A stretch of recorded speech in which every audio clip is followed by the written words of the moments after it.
Ladies and gentlemen, boys and girls, welcome to another episode of the League of Friends Weekly Tournaments, and I'm joined by the one and only Expert.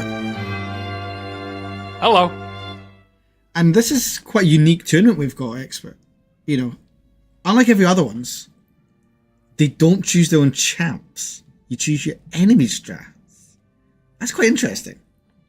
Very fun, very fun. Allows for some very interesting ways of drafting, trying to design a comp for your opponent's team that doesn't quite synergize too well together. Well, that's just it. And I think, so people know exactly what we're going to be talking about, we have actually got a special guest joining us, the organizer. So, Expert, you're going to become quiet in a second, and I'm going to bring in the one and only Z-Man. Z-Man, welcome. Hello. Thank you. Now, Nice this draft format is not your brainchild, but you're the one leading it in the server. So do you want to give a brief explanation for them all how this actually works? Yeah, so we're going to do an example on stream because it can sound way more complicated than it is. But your team is going to go... So let's say I'm playing jungle on a team. I'm happy to play, hypothetically, let's say Lee Sin, Briar, or Evelyn. And I lock those in. All of my team does the same thing, and that list gets sent off to the other team, and they get sent back to you as well. You then go into draft, and you are drafting from the other team's list, and you want to give them the worst champions possible into your comp and with each other. So we have two lists here that I think we can drop in the Twitch chat. I'll just do that now. Yeah, if you could do that for me. Yeah. If you want to go as the blue drafter, and then I'll press ready. Yep, I'm already there. Yep, I'm already there. I'm already ready up. So that's kind of hard to see in the chat, but you'll understand what's going on as we get into it. So you just press none the whole way through. I couldn't get draft level working. No worries at all. But yes, I mean, that's the format you tend to see a lot of these show events. I mean, we saw them at the Red Bull one last season where T1 faced NNO. Okay, so for your top lane, let's say you've got Volley, Zed, or Echo. You know what? Let's spice it up. Let's get a bit of Echo. Whatever he is. If I can find him. Can't see him for looking at him. There we go. All right, so now my top laner, whoever he is, has to play Echo top in this game. And I want to give him the easiest game possible. So out of the list I've got on the other side of Camille, Rumble, and Volibear, who can Echo... wrong list. Out of Alawi, Fiora, and Camille, who does Echo want to play into? Probably Alawi. She's pretty slow. We can probably catch her in a stun. I think Echo top into Alawi might be playable. And then in the jungle, I kind of want someone that's going to get blown up easily by Echo, so I'm going to make him play Evelyn. See, that's interesting, because I'm looking at your link. So I had Evelyn, Fiddle, and Fizz. And since I I'm can only pick Fiddle or Fizz. Yeah. And to be fair, like, I'd kind of I want to see how the Fizz jungle does. I think that would be quite funny. Not a champion you normally see there, and it just mixes it up a bit. Again, having to blind pick mid. So, skill challenge. Can they match the Azir? Can they play the Azir? Is the question. So now I've got to pick something that's going to be easy for a Fizz jungle, and then there's a Nivea is on the list as one of your mid laners. She's very immobile. She's horribly into Azir and Fizz. So I'm going to make you play that. Nice. And we'll go through the second set of bands. I'm not. Yeah. And then who else does terrible into a bunch of AP assassins? Probably Corki. Corki probably sucks in this team. Yeah. And again, I'm kind of going for the... I want to see if the hand stiff is there. So let's bring in the Aphelios. And then round it out. Obviously, your team wants to kind of scale to late. So let's give us a way to have a chance. And someone who's going to fall off quite hard. Ooh, so if my guy is playing Pike support, I think he would absolutely love to play into a Seraphine. Pike into Seraphine. Not very good for the Seraphine. In the early game, but the later the game goes, the more Seraphine has control over that lane. That's true. So yeah, so that is just a wee brief explanation of how this all works. Hopefully that made sense to people who are watching. I think we're just going to get straight on with some of the games. So Z-Man, good luck with the games. Thank you very much. I know that we'll see you on the Rift. We are going to still, the way we're going to do the draft, the games, is we are going to show the out of conference games. So because it's a 16 division expert, we can't do a normal 4-round tournament, and 4-team tournament where everyone plays each other once. So to enable we get to see every single player, we're going to show the games where you're actually playing it from the other side. So that's quite interesting. So our first game is going to be Team 3 versus Team 6. So that will be Dr. Duck. So no, it won't be. It will be Linium, Pathos, Archer, Mismatch, and Thula against JLD, Z-Man himself, Briar's Impact, Maraka, and Fanwan. Some good teams. Very nice. Very nice. We love to see a JLD in a tournament playing with JLD. Good lad. He's come on quite a bit, so he's gonna have a challenge this matchup going against Dr. Duck. Yes, definitely. So it's definitely gonna be interesting to see. But he has been climbing, so let's see if we can see that climbing mentality of him going from bronze to gold in a matter of a couple of months. He smashed through it very, very good. Well, that's it. I mean, as much as we've climbed, he's kind of gone to another sphere. I think a lot of that has been down to a lot of stuff learning in Fearless. Yeah, definitely. Because without Fearless, a lot of players maybe were having trouble climbing. I know myself, before I started playing in these Fearless tournaments that we do in the server, I wasn't really climbing. I'm now comfortably in silver, which is good to see. So yeah, hopefully it won't be long till we get into game. Out of the two players, again, just on purely teams, who do you think's going to win? I don't know much about many of the players in this in the server. To be honest, I only really have experience with the ones that I've played with and against in the lower bracket. But out of the players that I have played with in upper brackets and in the middle brackets, I have played a fair bit with Z-Man.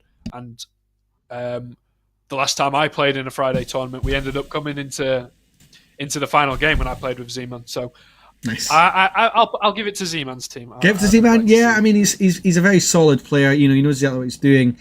On the other side, you got Mismatch as well. Do you know Mismatch? And he's on a motivational speaker. Never give up. He's on a comfortable role as well for himself on the support. But obviously, Linium in that top lane, one of our pro players. He's just not somebody you can underestimate. Yeah, definitely. So I'm really intrigued to see how JLD lines up against them. It's like you want a test before Fearless. Here, someone who's recently placed in one of the Division 3, high division of the Norwegian League, I think it was. Could be wrong. Don't quote me on that. For Garden Gaming, kind of pushing out and doing really well. Making it to a LAN final, which is really impressive. So yeah, we're just gonna have to wait a wee bit while they get into lobby, into draft. So we've got a bit of time to talk about expert while we wait for this to happen. And as I already alluded to, it is that time of year. All the regional leagues are done, everything else is done, and it's that big tournament that everyone's been looking forward to. Not about Worlds, I'm talking about Fearless. Obviously, you've been taking part in Fearless pretty much from the start. And it looks like it's going to be another good season. We are still looking for lower players, and if there's a lower player watching this who thinks, might I sign up, might I not? Have you got any advice you tell them? I mean, I would go for it. It is incredibly fun. You meet some really great people. I mean, I met you through Yeah. playing on your team in season 1. You do meet some great people. It's a lot of fun. The weekly games, it does really do a lot to help you improve at the game. I mean, I signed up as jungle season 1, support season 2, and I've progressed pretty well in all of the roles. But it's made me understand the game better, so I'm able to pick up top lane or ADC and play it to a comfortable position. So I climbed from like low bronze into silver, so, and I'm continuously going up. So it is a good way of improving at the game and meeting great people. Well, that's it. I mean, of course you met me. I mean, I just remember some of the highlights we've had. You know, right back in season 1, we started off a bit rough, shall we say. Kind of got good towards the end, and then obviously there's the absolute cinema we've had as well. So no, I'm looking forward to season 4. It should be good. It will be good. It will be good. Could be the return of Chuba as a captain, so that would be interesting. We're bringing the Cowboys back. No, I'm looking forward to it. It's going to be so much fun. And I'm more just looking forward to getting back to it. You know, the off season's been nice. We had the mini LCS, which had a lot of good success from the League of Friends. Obviously, the Cuddish Cuties winning it again, unfortunately. With Walker, Tom, and all that showing up. But even in the lower brackets, you know, there was the Cowboys. You had, you know, Mexico Pokedex, who were now, I can't remember what they called themselves, but they had all like Hades. They all went Greek names this time round. You had some mashup teams featuring, you know, some major League of Friends players. And it's just nice to see, you know, the representation across these other servers. Yeah, definitely. Yeah, we are just still waiting. I'm going to see if I can put a wee break on just while we're waiting, because they are taking the time. What have you got any highlights from the earlier seasons of Fearless that stand out? I mean, I think in terms of highlights, I really like you can see the clear progression from season 1 to season now 4 of the effort and commitment put in by all the people behind the scenes. I mean, Boom creating an entire website and bot to organize it all and schedule games. You putting so much effort into all of the organization and the casting side and the production side. It is really good. But in terms of playing it, seeing certain players like pop off and get pentakills, it's incredibly fun to watch. Yeah. While we wait for these links to get set up, we're just going to show the wee reveal video that we had for Fearless 4. So yeah, enjoy.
So yeah, not long now till sign-ups close.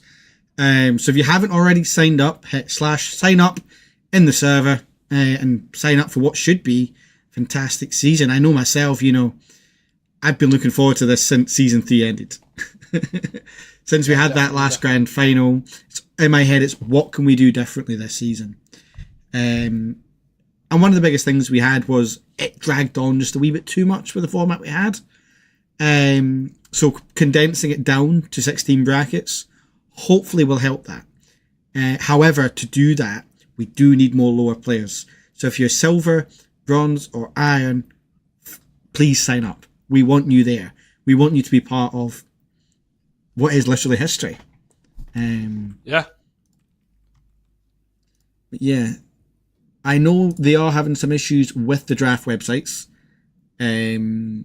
which is great fun. So we will hopefully bring you draft very soon. Is there any champions you want to see people play or be made to play? What was the question? Oh, I enjoy an off-roll pick. I mean, I've played my fair amount of Echo support. I just remember the Brand Jungle. Brand Jungle, when I don't understand any of his abilities, very fun. Echo support was a famous pick of mine in season 2 of Fearless. I used to run a lot of Camille jungle, Camille support. So champions played off-roll is always fun. But if I'm looking for any champion, I want to see someone do a bit of gliding. Maybe like Ashe, Twitch, Kai'Sa, some high, fast-paced micro. Let's go crazy. Yeah, I mean, just a champ League can do everything on. Yeah, and that's it. League has an abundance of champions like that. Champions where you can literally do whatever the hell you want. There's such a high skill ceiling nowadays. Back in the day, it used to be just a couple of champs like that. But whether it be Ambessa with 1,000,000 dashes, Briar with the insane healing, Warwick just being Warwick, there's champions like that which are broken. But then there's your Zeers, your Felioses, champions like that actually require you to show off what you can do. Yeah, definitely. I would love to see some Bard. That champion is incredibly fun to watch and play. It's probably one of my top 5 champions in the game. I love a Bard, but it has its niche picks. But when it goes up against a draft that it really works against, Bard can 1v9 a whole game. Well, that's it.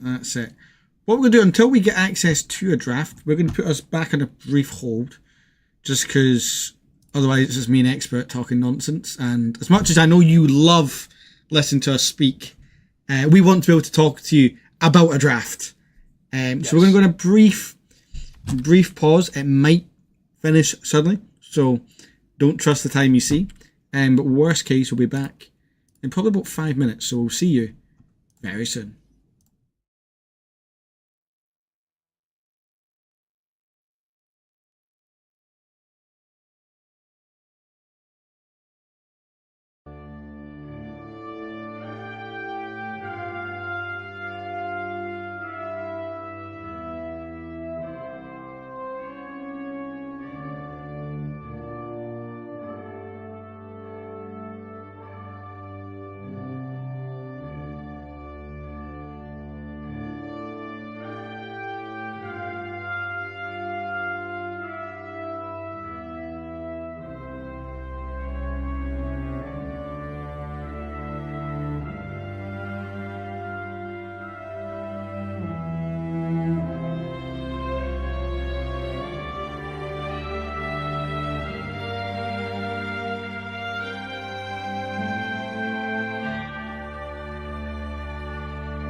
Expert, good news.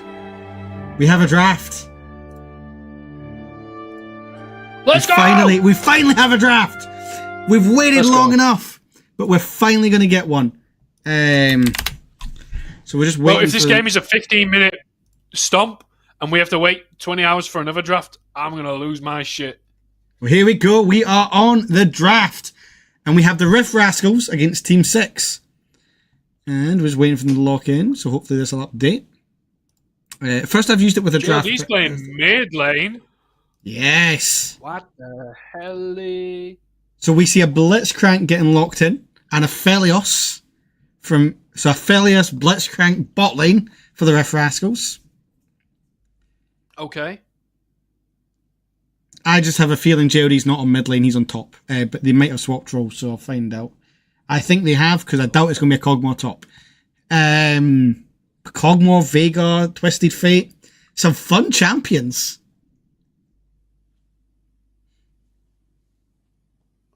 Are you there, Expert? You're just watching the draft and seeing... Yeah. I'm bamboozled. About what? Is that TF top? I believe so. I believe Linium will be playing TF top into a Mordekaiser. I played TF top the other day. You did? It was interesting, shall we say. What do you mean? You get rapid fire cannon and you're playing the easiest champion in the game. Now, how do you like the Kha'Zix versus Evelyn matchup as a jungler? A Kha'Zix versus Evelyn? Yeah. As a jungler, I think it's a very... They're not going to be scrapping a lot. Kha'Zix probably can invade early once he gets his items on board. As soon as he gets Serrated Dirk, he's pretty strong compared to Evelyn. But Evelyn will be able to... I mean, in terms of the draft, Kha'Zix really doesn't have many great targets to leap on. No, that's very true. Igor's got the cage and probably will be building into a stopwatch. There's so much movement speed on the Karma. It's probably just Kog'Maw Central where this Kha'Zix is going. Whereas the Evelyn has TF, Zed, Aphelios, and the Kha'Zix himself, who are all relatively quite squishy champions. Even Blitzcrank can be pretty squishy if you're not building him straight into his armor and you're going Redemption first item. So this Evelyn will have a lot of good targets. Redemption did get nerfed. Remember that. It's still a great item. I just don't think it is as strong as it used to be. I mean, it was a no-brainer rush on any support. Now your tank supports like your Blitzcrank, you're starting to see more of a return to a traditional support style, as well as the nerfs to Spellbook. I'm a big Spellbook enjoyer. It's very fun. It was really fun when it was there, but now it's not as quite there. So it'll be interesting to see how these teams adapt, what runes we're going to get. But not only that, this is the first time we'll be using the brand new blue bottle, which I know we had issues with it in previous seasons. But it looks like they finally we're starting to move out of beta, which is a really exciting time. And we've got a lot of new features, which if you've been watching the likes of the mini LCS or any of the Equal Esports stuff, you'll have seen. But I'm so excited. I was playing about with it a bit last night, and it looks cool. It looks really cool. The little I've seen, it does look very good. Look at our draft already. You know, it's already looking a bit cleaner. Obviously, imagine when Fearless is here, the bands will actually have champions on them. Which will be exciting to see. It's very much Riff Rascals. Is Riff Rascals the correct name? Team 3. Yes, they have decided on Riff Rascals. Riff Rascals. Their team comp is very much a pick comp. It's a gold card hits someone, Blitzcrank hooks someone, the rest of them hit them with everything. Whereas Team 6 do very much have a better team fighting comp with the Mordekaiser to isolate someone out in an ult, with the Kog'Maw if he can get that gliding going, which I did say I did want to see some gliding, so I'm happy a Cogmore has been picked. But yeah, very much a team fighting comp outside of the Evelyn, who very much wants to be going on the side lanes and getting some picks. But yeah, I think I prefer just the sheer damage output that Team 3's comp has. If this Cogmore can't get online properly, I think that Riff Rascals do have the better comp. There we go. So you're going for Riff Rascals. I want a bit of chaos. I want a bit of kind of back and forth. So I'm going to go for the side of Team 6. I mean, they've got the Blitzcrank icon. Can they beat the Blitzcrank? That is the question. True. So we're now just waiting for the normal league client to allow us into the game. Who do you think? Obviously, you can't see anything just yet. I can't even see what skins have been picked. But what champions do you think will have the nicer of these skins? Predictions before we blind predictions. Aphelios has some great skins. Aphelios does have some great skins. Evelyn has some more recently has some good skins as well. I mean, some of the. But I want to see some. I want to see the really old Blitzcrank skin. If anyone has the really old Blitzcrank skin that was only available for a certain amount of time, that is peak. Which one's that? It's the rusted Blitzcrank. It's like I can't remember. It's like one of his first skins. Well, I can tell you it's out of 10. I can tell you out of 10 champions, we have 8 skins. 8 skins. 8 skins. And the team without the skins on this. Does the TF have a skin? Because there's only 2 viable options for the TF skin. The TF definitely does have a skin. TFs. Is it Crime City TF? You'll have to wait and find out. Because if it's not Crime City TF and it's any other TF skin other than base TF, it's criminal. It's criminal. It's either Crime City or it's criminal. That is good. Let's just wait for my Observer PC to load in. Let me just... There's no more delay now on custom games, isn't there? Yeah, you can have it so there's no delay. Which is fun. Good. Yep. And that you don't get kicked out of the lobby every time. Well, let's not jinx it, shall we? We're only at game 1 of the season. But talking of that, let's go. We're on the Rift. Skins. So it is Crime City TF. Okay, viable. It's Cogmore top. No, ignore that. That's not Cogmore top. Oh, it's out. Let me see if when I do this, does it fix it? Because they said spellbook on TF. This guy locked the fuck in. So they have said that it should update. So let's just see if it actually does or not. But we are going to see them go for that invade early on. But they're not going to find anyone at all. Just gathers good vision. I mean, it's almost guaranteed that Evelyn will be starting on blue side almost every time. Her clear isn't great without it. She's very mana dependent on that first clear. But it does allow them to... Are they placing any wards? Nope. They don't give a fuck about any vision. And if anything, they're going to look for a fight here. Looks like we're going to get our first... Oh my god! He might get caught! He's not going to get caught because they just walk straight in. But good vision. And the Karma Poke. Very nice. Yeah. So see, we've got a lot of new screens. This is our new team fight damage screen. Where we can see ultimates, we can see damage and health bars at a glance. Which is exciting to see. But yeah. I'm guessing they didn't order themselves correctly in the lobby. No, they did not. Well, I'm going to have words with JLD because I told him that he should be doing that. I mean, it's not as if it's a new request, but I think with how long we were waiting to get into game, I think I can let them off this time. Yeah. The good thing is, though, unlike in previous seasons where we couldn't really match up, we can now look and see who's got the most experience at a glance. And who's got the most gold as well with some of these new features. Which I think is quite cool. It's hard to see the gold match up in terms of the gold leads because they're not in exact order. This helps though. But well, Oh, God, he got a death! It really does. Hold the phone! Was ran down. Yep, JLD got ran down. I kind of want to go back and see try and get that, yeah. And yeah, it was just a gold card. Linium just right-clicked him. Gold card right-clicked. Dead. Level 2 specced into his stacking on-hit passive with TF and just autoed him. Killed him. And he's just down again. Or he's going to be down again. Okay, this might be the biggest diff in a top matchup. It says 2-0, but...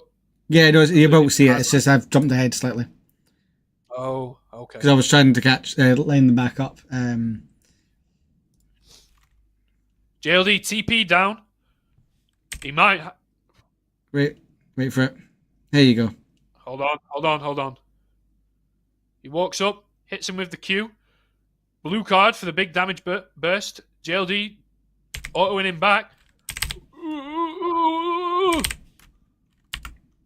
Not good. There we go, back we're live. Sorry about that. Still getting used to all this. If there's somebody you don't want to be getting ahead, it's probably Linium, the pro player. Not only that, he's on a champion where you're just giving him more and more gold. I mean, look at that already. Yeah, if this guy is going AP and decides to be buying, I mean, he has 1.9k. He's almost fully able to buy a rower here. He might. Is he going to be? No, he's purchased. He's going. Oh, it looks like he's going into a Luden's companion. Yeah, which is a good buy. A good buy, a very good buy, I guess. I personally think the both junglers are looking to chase here. Yeah, we see Pathos. He has the health advantage. Z-Man sending out those daggers, but he gets the jump. I think he gets away. He's chasing. He's still chasing. Yeah, meanwhile, down here in the bot lane, we see Karma getting rooted up by the Aphelios. Cogmot is still doing damage. He is untouched in this fight. And Mismatch just has to run away. Hide under that tower, Thula and Mismatch. I mean, I don't know much about Fan Wan and Maraka.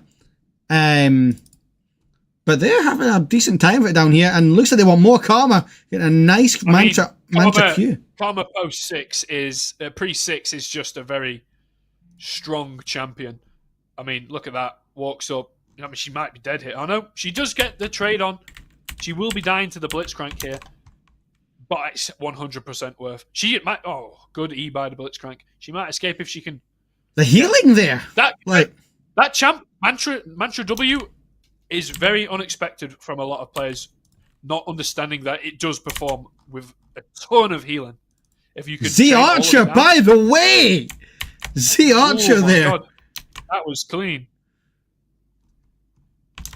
I mean, Z Archer, someone who we've seen normally in that top lane, coming down to playing a bit of mid lane, one of his other roles. And it's not as if Briar's impact as a player, you know, hasn't had some glory days. He has been one of the biggest improvers in Fearless we've seen. Yeah, definitely. So the fact that... Yeah, back to what I was saying about the TF, I personally prefer the rower build, simply because they have a lot of damage from the Briar's impact on the Vigar and the Evelyn. I think their extra health and tankiness that rower provides. But if he's simply just there to be gold carding and throwing from a distance, then Luden's Companion definitely is the way to go. Well, that is it. We'll see some more fighting here in the bot lane. Okay. Z Archer managing to dodge. He just gets killed. Odd. Simple kill. Yeah. Sometimes that's the best way to be there. Yeah, I think that's something we're going to see a lot in this game. You know, obviously Linium is their ace in the hole on the top lane, but not as if the rest of the team is anything to slouch us. Mismatch goes to the flash hook, misses on the Blitzcrank. -1. But not only that, is milking these plays. Yeah, not only that, you know, as we're saying already, he gets so much passive gold with a couple of kills, and he's looking for more. Look at Z-Man here. Kha'Zix is here as well. Will show up on the pink ward. The gold card will get there. And Kha'Zix is here to join the party. Kill steal. He was spectating. Cameraman that. me just turn off the kill callouts. Yeah, Linium, this might be a little bit of an unfair top matchup, but let's see how JLD can do here. I mean, he is quite far behind in CS. He just needs to farm a little bit, play as safe as possible. I think the big thing with JLD is we've seen a massive improvement in him. And it's not just for the laning phase. You know, this is obviously quite a few. If this was Fearless, this is like a upper lower bracket player going up against the player who's probably going to be the number 1 rated in the whole of Fearless. Yeah, like, definitely. it's, you know, it's no shame. And Z-Arch is looking here on the bot lane. Maraka and Fan, I'm going to have to be careful for this Zed. As said, using the shadows to try and get some damage. Stula is here. But they're not going to get anything. And here comes Evelyn in a demon form and will pick up the kill onto Thula. And they're now looking for more. And Sea Archer will fall as well. Very well done by the Evelyn there. Z-Man with an incredibly well-placed ult to jump over the wall to get in Q range. But Linium still farming these towers. Does take a tower shot, 2 tower shots here. I don't think he cares particularly. He's already half health JLD, who's just got back to lane. Well, that's it. But when Linium is doing as well as he is in the top lane, the other lanes really need to be pushing ahead as far as possible. JLD running him down, level down. Linium dodging very well. Gold card comes out. Does he escape here? He might have to flash away. Could JLD get the... Is there a shutdown? JLD not having flash. He might have just flashed into a wall. That might have been a flash into the wall by JLD. There you go. But end of the day, you know, almost getting the kill. And that's a massive turnaround in that lane. You know, if the fact he's even close to getting that. Especially when you look at the EXP. He's almost a whole level and a half above this. And there it is. Level and a half up on the Mordecai. And then we look at gold as well. As we see Z-Man in the bot lane. Thula should just die here in the fellas, but he did a lot of damage onto the Evelyn. Thula gets this. Oh! Very close by Thula. Putting up a very good fight. Z-Man just managing to escape out there. Linium back at the lane. Those Qs do incredibly good damage. There now, Marcus just dead. Never mind. The Karma he was like for stupid amounts. As he actually looking going on the back line, Karma still lives. And yeah, Mismatch is the next to follow. That's crazy. Is Linium going...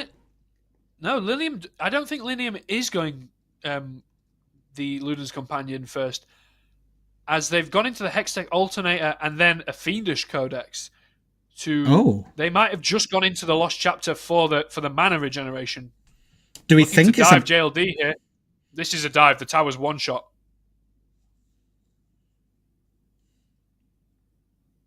No, they decide against it. Karma's matching. Karma is matching. They don't see the Karma right now. Oh, they will now as they get the route on to Kha'Zix. There it goes. And they're just going to get away. And yeah, blue team will take that first turret. They do get upgraded hooks here. Oh, a very good hook by Mismatch. But Z-Man does get the kill. Can Thula trade it back on Z-Man? The ultimate comes out. Meanwhile, get pulled top lane. Red ult.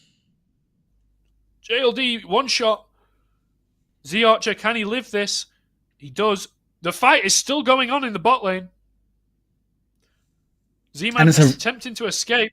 Thula also just pushing the wave. Z-Man trying to catch him out. Thula is backing in dangerous locations. He might have to flash this. Probably should have flashed that Q. Playing a bit too crazy for my liking there on the Aphelios. Well, that's it. I mean, we're definitely not short of action in this matchup. You know, no, definitely not. 12 minutes in and there's been 18 kills. And I think we're going to continue that way as we look. See, Foulman will get hooked by the Blitzcrank, but can't they turn it? Z-Arch is here as well. They have to be careful.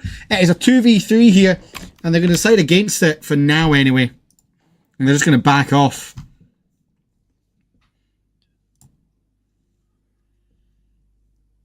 And yeah. They're just going to back away. Not bad. Tech Rocket Belt. I didn't know that's something TF bought. Or TF. I think it's just because it's the stats that TF likes. TF likes ability haste. He likes AP. It's not an item that I would usually go to, but then again, I'm not a pro player. It just allows him that extra movement for his gold card. It extends the range of his gold card. Well, that's and it gives him a little bit of weight play if he needs it. Yeah. Oh dear. I mean, you can extend the range of a gold card, but if you get chunked by an Evelyn, I mean, you're just going to should just die, no? Regardless how far ahead you are. Gold card. Oh, Briar's Impact catching him on the back end of the queue. But now, no ult from the Sea Archer! Archer! The Archer picks it up. Now, Fighting obviously, in the bot lane. Briar's Impact half health immediately. Come on. Let's the go. JLD's here as well. He's taking Pathos in, but JLD's just going to die as well. Big fight for the side of the Rift Rascals there. Very good. 1.9k gold ahead. It's not looking great, but like I said, this Cogmore can glide. Only 3,000 gold on JLD. You know, Linium's done a fantastic job keeping this Mordecai out of the game. Only 46 CS. You know, he is really struggling. He's down way at the bottom, but you look at the ADC. Thula's only got 74 as well, and he's going to die again. Linium walking in. I think he's just here to clear the wave. But G-Man getting a bit spicy here. Z-Archer is caught shopping in under tower. Now there's going to be a gold card here coming out onto Briar's Impact, but Linium is here as well with Pathos. They're going to jump and oh my lord! Where'd he go? I swear there was a Veigar there a second ago. He didn't have his he wasn't able to have his Seraphs up for the extra shield, but I don't think he's living that regardless. Yeah, no, Seraphs is a goated item, but you need more than that to survive that. But they are going to take this tower in mid lane as a return. This guy might have as much damage on towers as a Mundo would. At this point, yeah, I mean, we can see the gold graph. It's just all blue. He probably escapes this too with gold card. The root comes out. Good hook away from Mismatch, saving Linium there from the root from the Karma. Well played. Protobelt's forward. Gold card, like I said, this man knows ball. Yeah, there goes the out from Blitzcrank. Z Archer will go in on the back line. There's only it's a 3v2. But yet, Fanwan and Maraka, they've just got so much healing through this Karma. And the shields are just something nutty. And they're just going to back away, decide, now's not the fight. As we've got another 5 minutes before any objective really spawns. The Shelly is up. I get the spellbook pick here for the TF, but he hasn't actually. He's only took his barrier once from his when he swapped from TP. I'd like to see him on a ghost so he can get up close, chase someone down with a gold card, and initiate a fight. Now we are going to see Rift. Shelly is just getting started up here by the Rift Rascals. You know, they're the ones in the lead. And getting this objective is going to be big, and it's going to mean we're going to have... Yep, we are going to have a big fight in about 3.5 minutes for the Dragon. Obviously, Team 6, they've done a great job at getting the Dragon so far. You know, they've had complete monopoly over that. So we're interested to see the fight we're going to get. That should be our first big fight, because whoever wins it will get... No, boots have already been decided. Ignore me. The Fantasy Boots have gone over to the side of Rift Rascals because of the first 3 kills. But it looks like we are setting up for a fight here. At least Pathos is looking to fight anyway. I don't think he's got the one-shot capabilities to do that into 3 of them. Z-Man trying to go in. Gold card comes through. Has to out away. Managed to dodge. Well played by Z-Man with a dodge there. But notice in that fight, Horizon focus, that seems a little balanced, League of Legends. He just pressed R. But Horizon focus in on TF, very much going for what seems to be a very supportive build on this TF. Horizon focus for great vision. Oh my god. 2 one-shots in 2 different locations on the map. Mismatch cannot defend this turret. Sad times to see it go. But the the champions that are wanting the gold are getting the gold here. If Z Archer can get a few more items, this Zed will just one-shot this. Look at that. You talk about how much gold this TF generates naturally. Kha'Zix is only 800 gold behind, which is quite impressive. But you look at the difference in ADCs. Fanwan's got 7.6, whereas Thula's only got 5. That's quite a jump. But then you look at the comparison top lane. Linium literally has double the gold of JLD. Yes. Which is where the rank differential is showing, unfortunately, for JLD. But he's played a good game, all things considered. His Pathos is another kill. One-shot Z-Man. This is just the battle of which jungler one-shots each other first. Rise Impact probably caught. Gold card comes out, one-shot. He's gone. I don't think these two want to fight this. They're probably both dead. Mismatch catches the... Yep. Oh! Q misses from Linium. Secluded Pathos still fighting this. Linium got TF ults on top of nothing. Oh my god. Linium... Oh my god. That's just nutty. Oh no. Yeah. It's just so much damage from their team. When you got this amount of gold, almost 5k ahead, it's not even damage. Power to somebody else. It's just money diff at this point.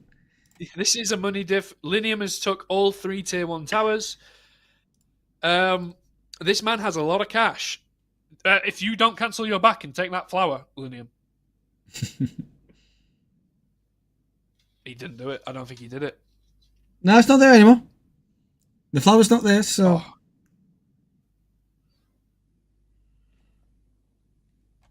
5-stack Magi's for the TF. This guy is feeling himself. I'm telling you, it's the Crime City TF skin. It elevates your gameplay. See, TF's a champion I've tried only a few times, and it's not gone well. As we are going to get this big dragon fight that we were hoping for. Although, it should just be a blue side walkover, right? I believe so. I don't think there's much... Unless Z-Man can find a really solid pick onto Secluded Pathos or Linium, there is just way too much damage on the... way too much damage in CC on the blue side. Everything has gone wide though so far, and Atakan is spawning at the same time. Both of these objectives are in the blue side. JLD caught by a red card. Oh my god! Oh, mismatch. The combo comes through. Gold card into pull by Blitzcrank. And Shelly's just going to take that tier 2 tower as well. Yeah, oh no. And blue side just have complete control of the pit. Dangerous. And the only ult they didn't have for that fight was the TF, and it's now up. And he's looking to punish. Yeah, I think he just ulted to bot wave, to be honest. Yeah. Yeah, he did. I don't even think they contest this. If they try and contest this, they're just dead. Yeah, they can't even walk up as fan one. The combo comes through. Linium, Rocket Belts forward, gold cards the Mordekaiser, who then immediately gets hooked and knocked up by the Blitzcrank, and is gone, dead, immediately, deleted from the game. It's like he wasn't even there. And there's not much else JLD can do about that. Maybe he can flash as the gold card comes through the air, but the Archer does get caught. But I think it's too little too late for the red side. Yeah, I think they need like 10 more kills like that. Gold card comes through. Oh my god. But big, oh my god, that shield from Karma. I think it's still not enough. The gold card, probably on a 4-second cooldown at this point. Linium is a little bit unfair. Like the level difference, Linium is 3 levels ahead.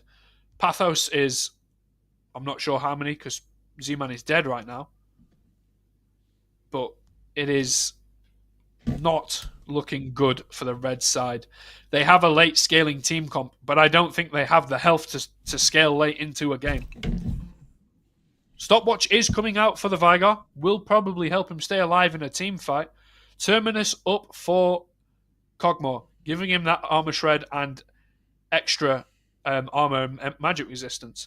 And then looks like he's building into a Randuin's or a Frozen Heart. As Mismatch will be the one taken into the Death Realm by the Mordekaiser. I don't think JLD's got the items to kill that. Yep, he's gone. He can't even press W. That's unfortunate, and that's even more gold now. With a Negatron cloak, probably, definitely survives that. Mismatch Negatron cloak, and the Mordekaiser has a single rocket belt and a Giant's belt. Yeah, it's not looking good. So, question expert. I mean, this is a very interesting question. How the hell does Red Side get back into this? Unless Blue Side do a catastrophic throw at any point in this game. I mean, red buff just stolen away by Pathos. Unless Blue Side absolutely throw this lead away, they are 7.4k up. Gold card is just going to be chucked out. Rabadon's 15 stacks on the Magi's for this TF. Look, exactly. There's not much that can be done here. They are just... They're walking minions at this point, just there for the gold. It's not that they're playing bad. It's just that the team comp that they are playing against is just hard to play into. Gold card into a hook, one shot by any one of those 3 champions that has those items. But I think that's where the uniqueness of this draft is. You know, part of the thing isn't just about what champions the opponents give you; it's about how you play around those champions and how you pick them. Obviously, picking your Kha'Zix, your Zed, and the Aphelios, they are hands-based champions. As we see Aphelios absolutely blown up. By his impact, but immediately traded back by Linium. He is feeling himself on the 25-stack Magi's TF. Oh my god, he probably one-shots everyone on their team. Because blue card does a lot of damage. Blue card does a lot of damage. If he blue cards anyone, they're gone. Yeah, 1.5k above the second highest person. Oh no. Mismatch. Feeling himself. Yeah, never mind, he's now a grand up. But even still, you know, they're just... I mean, we look at the damage dealt in this match. I mean, that tells the story there. 21k on both Linium and on Pathos. Pathos's items are disgusting. TF's items, disgusting. Especially now he's got the Rabadons. Yeah, it's the top side of the map. The jungle top side just really performing incredibly well. And Mismatch has been there with the hooks. Mismatch has been following up on these gold cards incredibly well. The sync between the Mismatch and Linium here, a very good combo.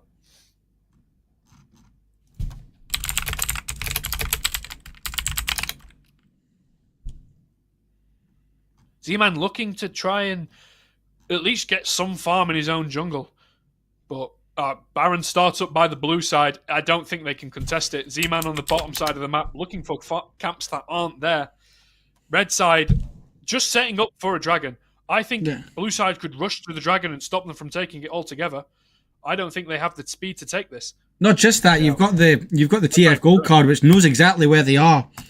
And the only ultimate you don't have up is the TF one, which was just used just there. But we are going to see them all coming in. Z-Man is going to have to watch what he's doing. Get started by the gold card. And the hook comes in and brings them to the ADC. It is cinema. Pathos, even without the isolation passive of Kha'Zix, is doing incredible damage to them just from the sheer double flash. That was in sync. Gold card and they all just could die. Delivered into the Cogmore by the pull off. He jumped back into tower, but it doesn't matter. The Karma's looking to try and stall this, but I think this is just the end. The amount of tower damage that 15,000 gold death. He's feeling himself. He wants. What the fuck was that damage? Fan man, can he pick one back? He gets a shutdown. It's not the. I would say has to come back, but they got a long way to go. Probably save some from a 15k gold death. There's just nothing they can do. He's feeling himself. He's gonna ult in. He's not.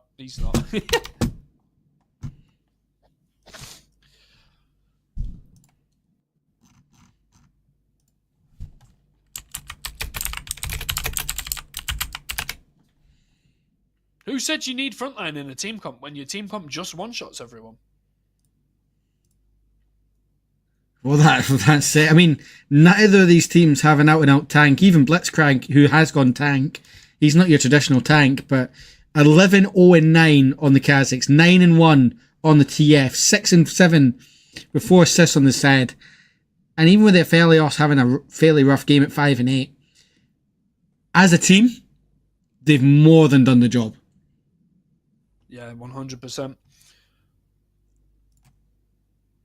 I mean, that goal graph that's a roller coaster, but there's only one way up, and there's no way down. No, blue side, red side do have a good amount of vision in the jungle here to stop blue side from just getting free walking around. They have set up decent vision, but and that has to be said. Maraka does have the highest vision in the game at 61. Yeah. And it's hard to get vision as a support on a losing team.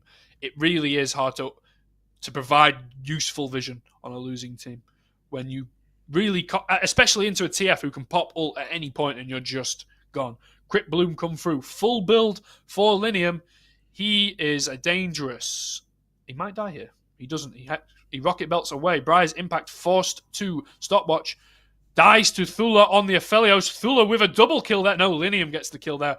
Long range card. Secluded Paphos 1v1ing the Nexus. I think that's just game. It's been game for the last 20 minutes. But yeah, congrats to the Ref Rascals. We may see more of them if they can win the next couple of games. But with the Kog'Maw dying and the Fountain minions raining down on the base, I believe that's finally game number 1 over and done with, Expert. And a hell of a game to open up the Nemesis Draft. Yeah. Very good. Deathless by the Kazakhs. 1 death on the TF. Both of them putting an incredible performance. Mismatch also following up great. The Aphelios, the Zed doing a good job staying in the game. Maybe not keeping up with the other two who were just dominating on the income. But definitely a solid team and a strong team to look out for. Well, that is just it. So yeah, we're going to take a wee break while we wait on the next draft being organised, teams being organised. I believe somehow teams 1 and 2 are still playing, Expert. And did they start at the same time as our game? I believe they started after. But I am not sure. We will only find out when they're finished. So yeah, congrats on the Ref Rascals for winning game number 1. But we'll be back with you as soon as we know what's happening with the next draft. So for now, we will bid you adieu.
The temple bells still ring out!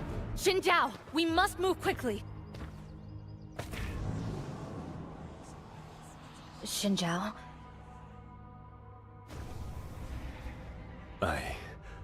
I saw Demacia in ruins. How can this be? Yunara, what has happened? He says he experienced a dark vision. Master Kennen, if the temple has been breached and... I have seen you both seek to preserve the secrets of the Kinku Order. Such is your duty, and I am not one of you. But I must know, what kind of enemy can reach inside my mind and taunt me with scenes from my own worst nightmares? Speak now, or I shall go no further. Can he be trusted? We fought side by side against the Demonkin. His heart is good. Our enemies are his, also. Very well, Xinjiao of Raikon. What do you know of the Darkin? The Darkin? They are beasts of the world before. Monsters that tempted the brave and the foolish alike with untold power. The Demacians believe that their winged protectors defeated one soon after the Rune Wars. Only then were the children of Orlan safe.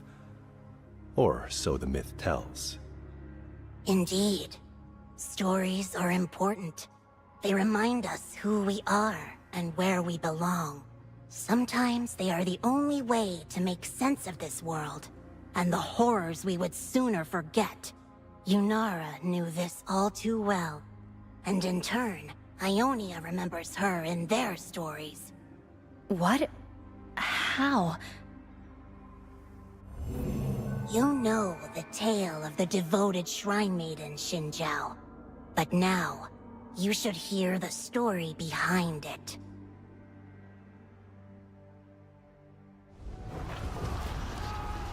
This was no fairy tale. Our people were dying. We did not know why the Darkin came here, but they had amassed many followers, and set Ionia at war with itself. Koshin was the last Kinku stronghold, and seemed soon to fall.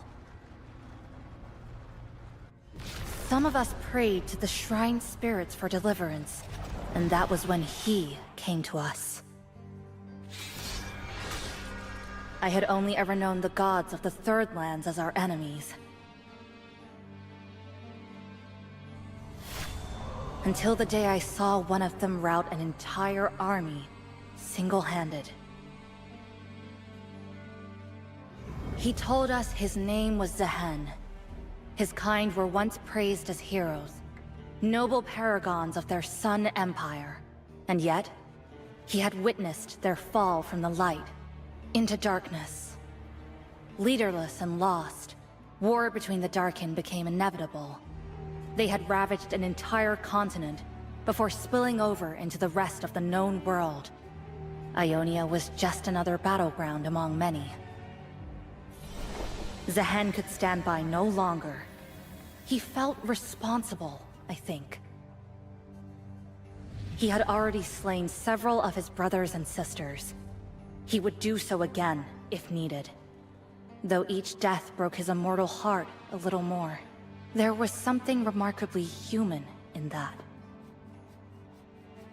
Even so, we had no guarantee this was not some trick, a plot among the Fallen Ones to finally destroy the Kinku Order and subjugate all of Ionia. But there was little alternative. Zehen's offer of alliance was put to the Eye of Twilight. With this pact sealed, our fates became as one. For almost 3 years, we fought the Invader Gods back. With the arcane knowledge Zehen brought from Shurima, we were able to cast some of them down and bind them into their accursed weapons.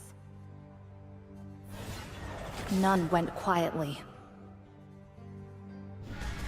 I study the rage and wrath of each Darkin cornered, with good reason. As the Fist of Shadow, I would have to eliminate Zehen if he attempted to betray us.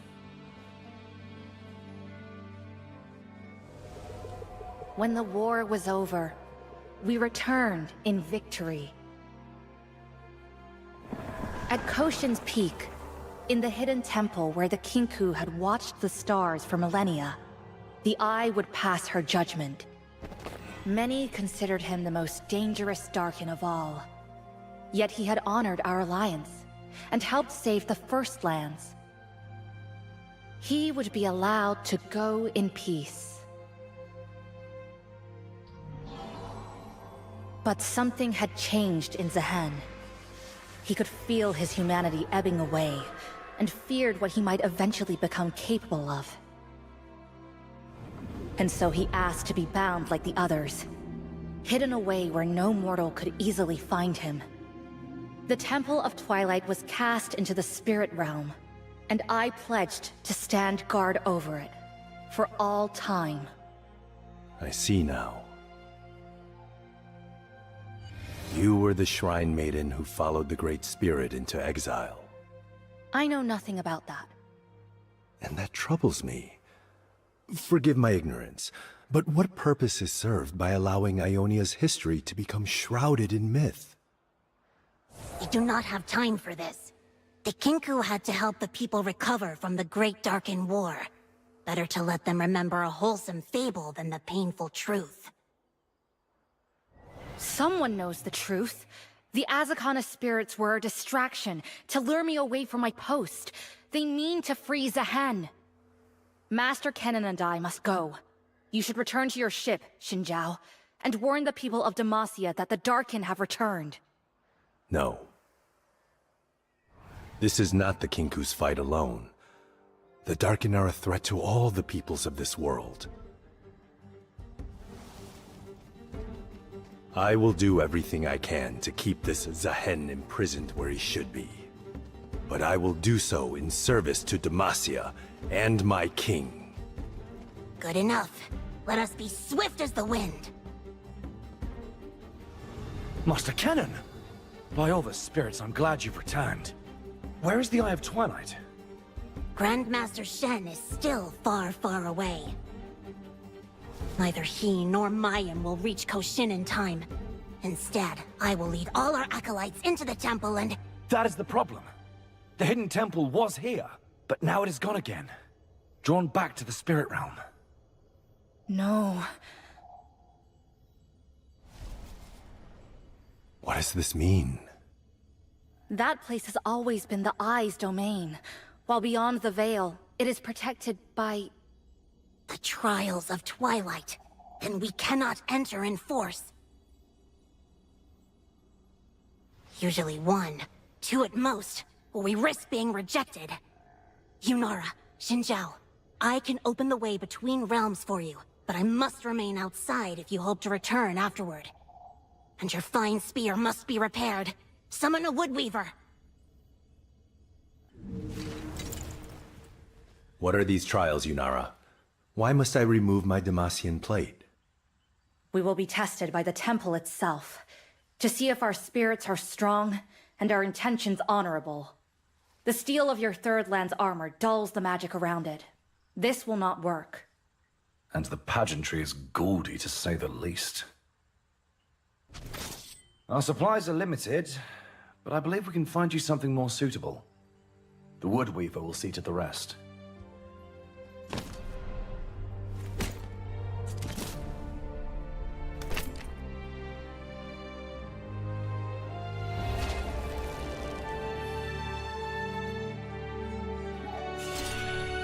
Come.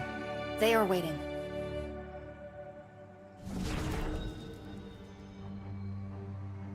Well, Xinjiao of Raikon indeed. Master Kennen, I am ready. And my sapling? The tree is young, but its spirit is strong. I feel the connection between you. Give me your hand.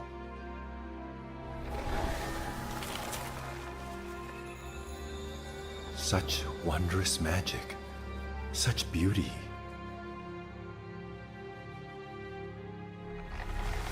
This is not magic. It is life.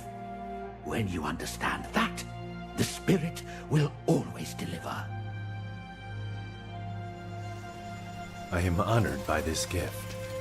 May the spirit of the tree be blessed in return. Demacian roots in Ionian soil. The two as one.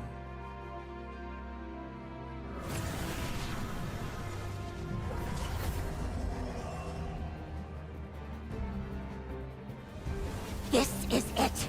Do not stray from the path.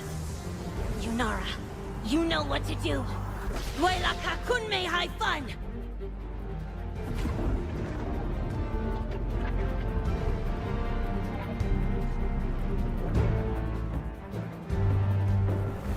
What?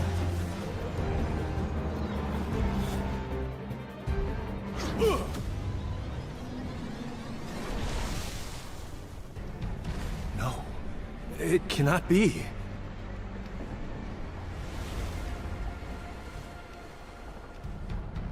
This is the Visceral, the ship where I served as a boy.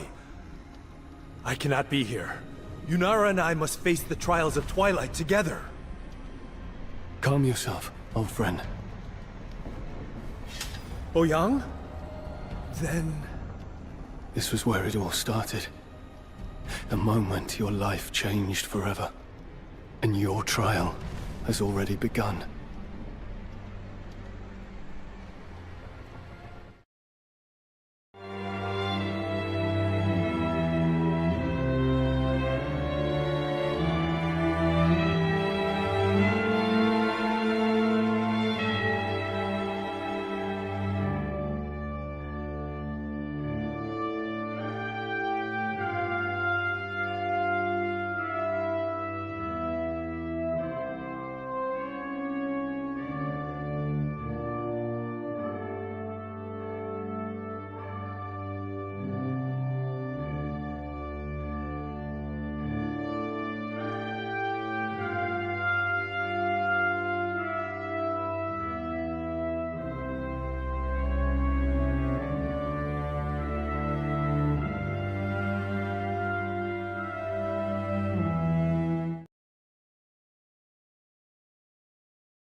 I say we are just going to bring you into this game, folks, as we're waiting for it to go, and it is literally so bad between these two sides.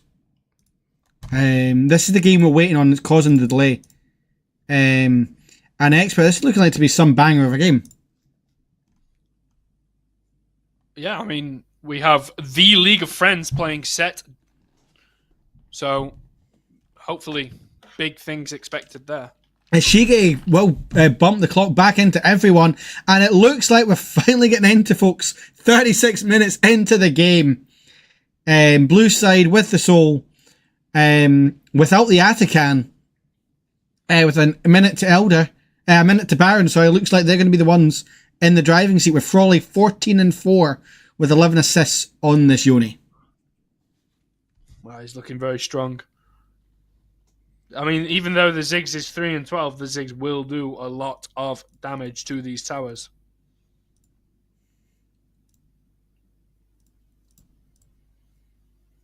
Just see if I can get. But yeah, the thing is, the Ziggs hasn't had the greatest of games for Unmoored. I mean, it's someone that I know quite well, and we are going to see him again in the next game because we're going to get Blue Side versus team number 5. Yeah, obviously the whole things are mixed up. It was a Gragas support there, Expert. What's your thoughts on that?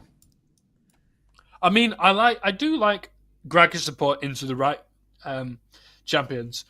I don't think it particularly works great into a Janna Ziggs bot lane, but yeah, I mean, Gragas can work in the right situations. Well, there we go.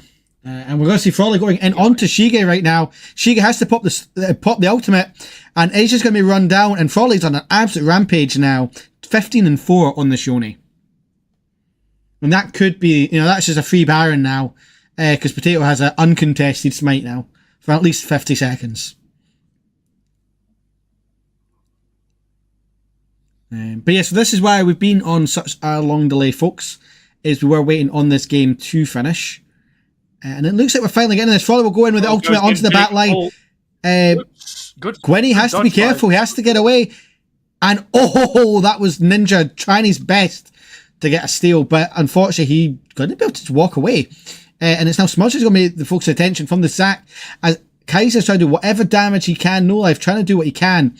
But Potato will jump in. But the Yone will be shut down by Smudge. He will get 2 with a 6 falling as well. Ninja should be the next to fall. As Tempest will pick up the kill on the Gragas. Before triple kill from the Castle in the back line. Set will be killed by the Jax. And just as we thought this game was ending, Potato will get a kill onto No Life. But here comes Smudge to try and help it. And he's not going to save his top laner. But he is going to get the ace.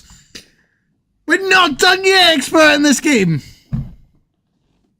Yeah, I mean, Smudge managing to cast it away, just buffering it in time to dodge the Yone ult perfectly on that back of the Baron pit engage. And that's now 20 seconds before anyone is up. I don't think they can end, but they can rip open this mid lane.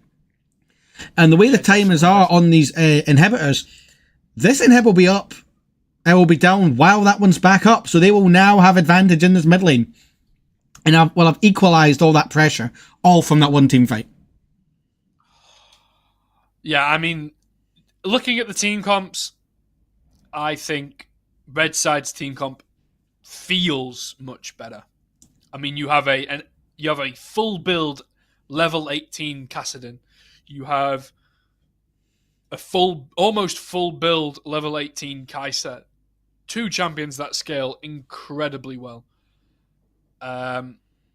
You've got incredibly good CC from Jack Stun and Gragas, whereas on the side of blue, you're looking for those snap engages from the Yone and the Zac, who will be hard to kill. The Zac is probably in that fight proven, was able to live right until the end when Smudge came back and finished him off, but I do have it out for Red Side on this matchup particularly, especially in a 41-minute game. I mean, there's now 1k gold lead now for the side of the blue side, and they've kind of come back. So I'm intrigued to see how this plays out, because they might not so, but they do have Arcadans. We see them going here. Oh my lord, the Yone will not save him though, even though he got everyone involved. We see Tempest on the top side trying to pick out, but it won't be No Life who will probably pick up the kill here on this set, who's now overextended. And now, what was looking so good for this blue side. I don't have vision on the Kassadin. Kassadin is in the backline. He's just going to kill everyone. Not only that, they're so focused on this Elder, but wait, we're going to see the TP from the set come back and fight. Smashed on the back line will blow up the Ziggs with the Gragas, and it now looks like Until he still has his passive in there, and we are going to see a double knock-up come in from Gwenny. Elder comes through to Red Side. This might be game. We'd literally said, blue side were on their victory march, and that one fight in mid has just equalised the game. Now a 4k gold lead, 3.5k gold lead for the side of blue, but now we're going to see Gwenny's going to get blown up by League of Friends. And no, Gwenny, no, these just gets blown up. Never mind. Smudge is just smudged. The Gragas engage there, very solid with the casket pushing set into the team, then dodging the W full max grit with the flash. Yeah, and Janna had to pop his Onyas to try and stay alive, but in the center of that 4, you knock it out, and it is only Frawley and Potato trying to save as they wait for the minion wave. We see the grubs pocking away on these towers. And that took a turn. I'm glad we got to see it. Yeah, 100%. The Kaiser is being engaged on, but the Elder buff is coming through. Shige is just auto-attacking the Nexus, finishes the game. Smudge picks up a double kill to end it. 45 to 48. Not much in it, but it seems that the scaling team just scaled far better. Well, that's it. Hopefully they're not going to be too long in getting set up in the next game, but this format is... God, I hope. We've had a long wait, and we thank you guys for all sticking with us. I know this has not been the smoothest, but the good thing is we shouldn't be too long to seeing at least Team 2 play again. Oh, definitely. And I mean, we saw them nearly clutch up there, but it just dragged on, maybe a bit too long for the comps. Yeah, definitely.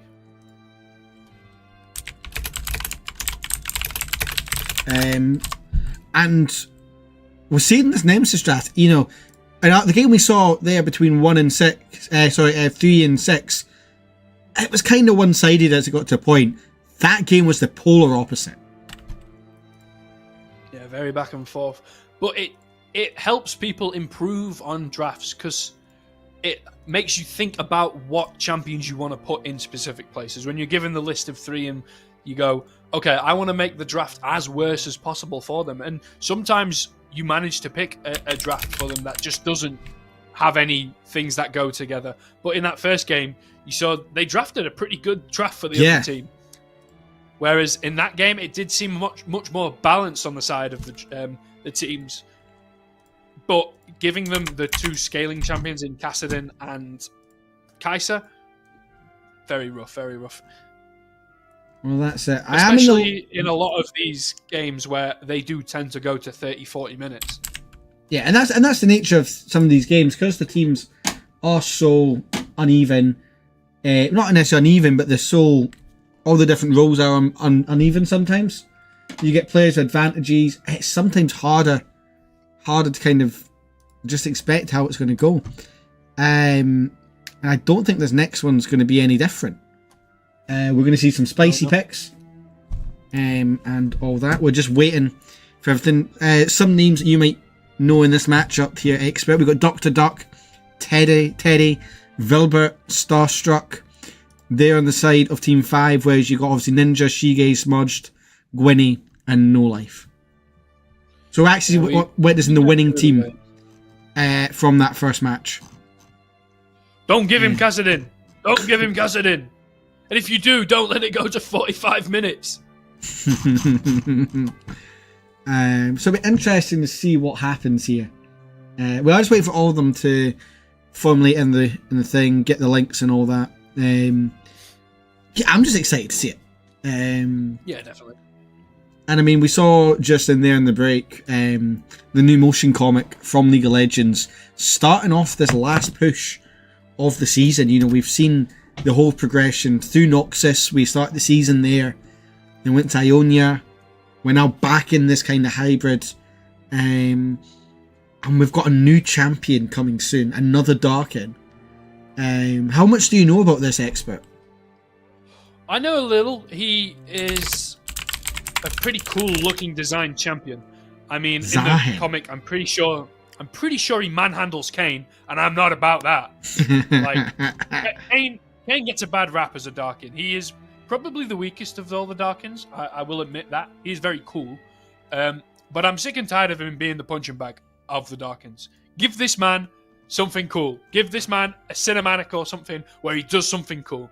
Because we got the Aatrox in the last season start cinematic where he's fighting against Morgana and Kale. We had, Neferi kind of just appeared on the Rift. So I guess she didn't really get anything cool. But she was very meta in the jungle for a long time. Yeah.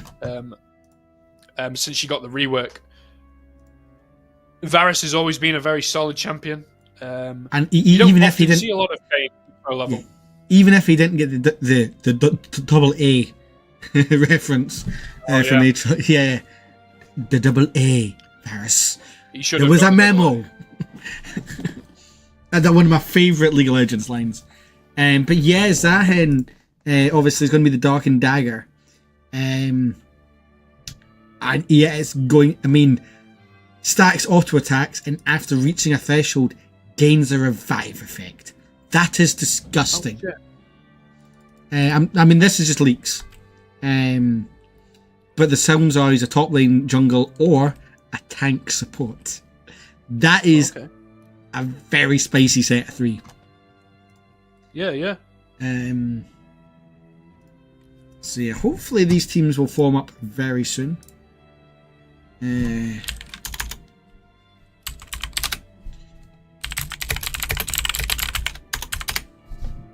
I thought Neferi was the Darkin Dagger. I could be wrong. I think it's this Darkin Spear, not Dagger, because Neferi is all the spears. What's all he the called? daggers. Zahen.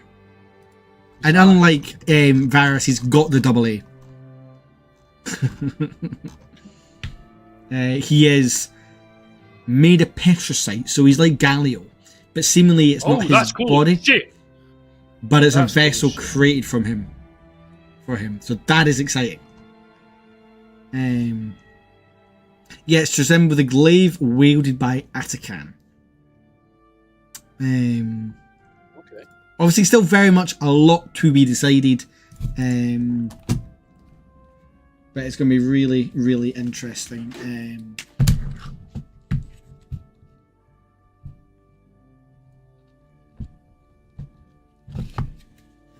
So yeah, it's going to be exciting. Who do you think, looking at just the players in this next matchup? I mean, both of them. I mean, Team 5, they won their first match. And so did Team 2. So we've got 2 winning teams here. And Team 5 were the only team in the bracket to win because we saw Team 6 get beat. Yeah, definitely. Which makes it interesting. So that's Dr. Duck, Vanity, Zume, otherwise known as Teddy, Starstruck, and Vilbert. Vilbert on the ADC, Starstruck and support. Going against Ninja, Shige, Smudged, No Life, and Gwynny. Very good. It seems like a solid matchup between the players. I'm excited to see how it goes. I'm just now intoxicated by the Zahen lore. I'm reading up on it. He sounds fun. I mean, you are a Darking lover, as you said. Yeah, he's the one that put Rast in the glaive. Oh. Yeah, he beat him up and put him. So Zahen fought against the Darkin. He was a good one, sort of. A good Darkin, is that thing? He sealed Rast into the glaive and fought against Zolani. So it's a pretty cool character. Very cool. Yeah. So we'll see what weapon he fights with. Exactly. But yeah, he kicked the shit out of Rast, which is sad because Rast is cool.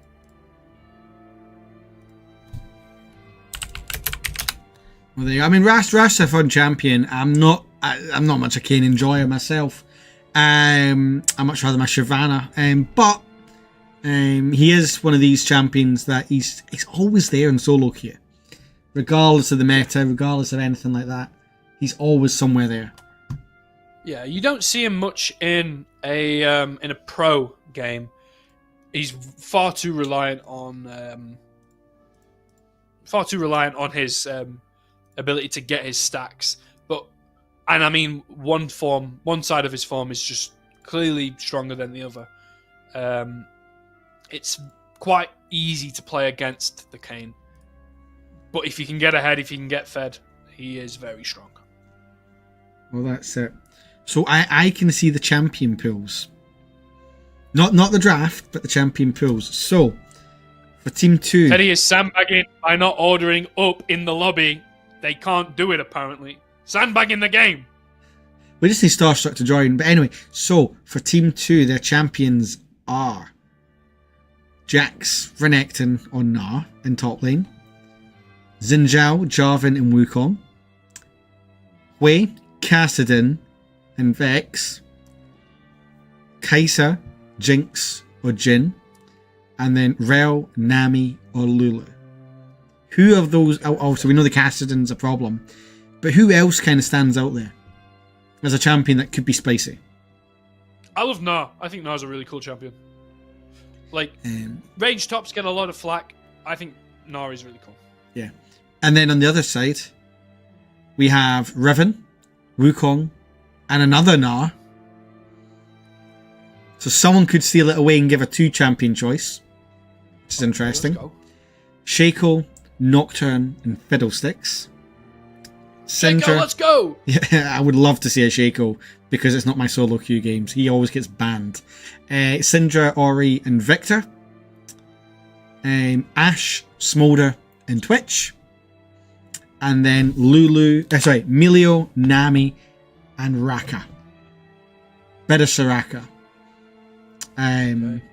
So again, Nami's on both sides. So Nami and Gnar are on both sides. I want to see Shaco. I really want to see Shaco. That champ might be useless, but I want to see someone prove me wrong. Not gonna lie, I have seen so many powerful ones of Shaco. Not because the champion itself is busted, because nobody in low elos know how to play around him. Yeah. I mean, AP Shaco provides a lot of vision. He gets his boxes incredibly fast. They're really annoying to deal with unless your team is really on top of sweeping and control wards. But he doesn't seem to do much else outside of that. Whereas AD Shaco does really well at one-shotting people, but is just not great in a team fight. So we'll see how it goes. But then again, the the game last before that with TF, Kha'Zix, and Zed, they didn't really need to team fight. They just one-shots people. So maybe that's just it. Maybe that's the calling. Well, that's just it. I believe they're about to go into the draft law, which is good for us. So then we're just waiting on the champions to be picked. But yeah, there's only 4 top lanes on offer: Gnar, Jax, Riven, or Renekton. If you're playing Gnar, out of those other 3, Jax, Renekton, or Riven, who would you not want to face, and who would you want to face? Probably the Jax. The most recent Jax buffs, giving him that extra armor on his ult passive, really nice. And Jax can be difficult to play into as a Gnar, being able to get on top of you and lock you down, prevent you from getting away. I mean, if he picks out the Riven, if the Riven gets picked into it, I'd love to see a Riven. That champ is very mechanically. You have to be on top of your mechanics for that champion, knowing all of the combos for it. It'll be good to see people express how good they are at that champion if they are playing it. Well, that's exactly it. Seemingly, we're just waiting for the red draft to start on their draft law, and then we can get moving. And we are, I can tell you, the draft law is moving. So it won't be too long till we get to see the choices. And yeah, I'm intrigued to see what they pick. Concerns me that there's not a pick being selected for blue, but that's an... You know what? It wouldn't be a League of Friends tournament if there wasn't a bit of chaos.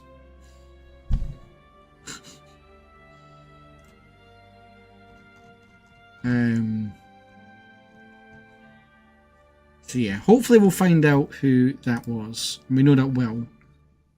Name and shame. Name and shame. Where's Name and shame, Teddy.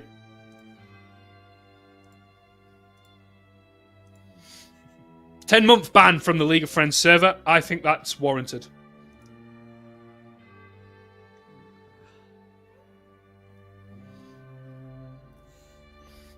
I love this. Here was me hoping to have a nice easy stream. You know, we get challenges, and that's half the fun of a live production. Is you never know what's going to happen, and it makes it interesting.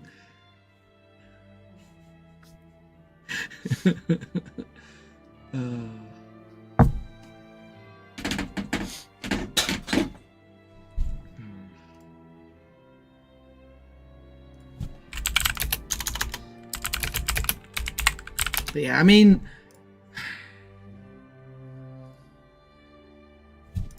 give me 2 seconds. What? I'm trying to think of something. Because we've exhausted a lot of the topics. There's only so much yapping two people can do. Yeah. Tell me about some other Fearless highlights while we're waiting.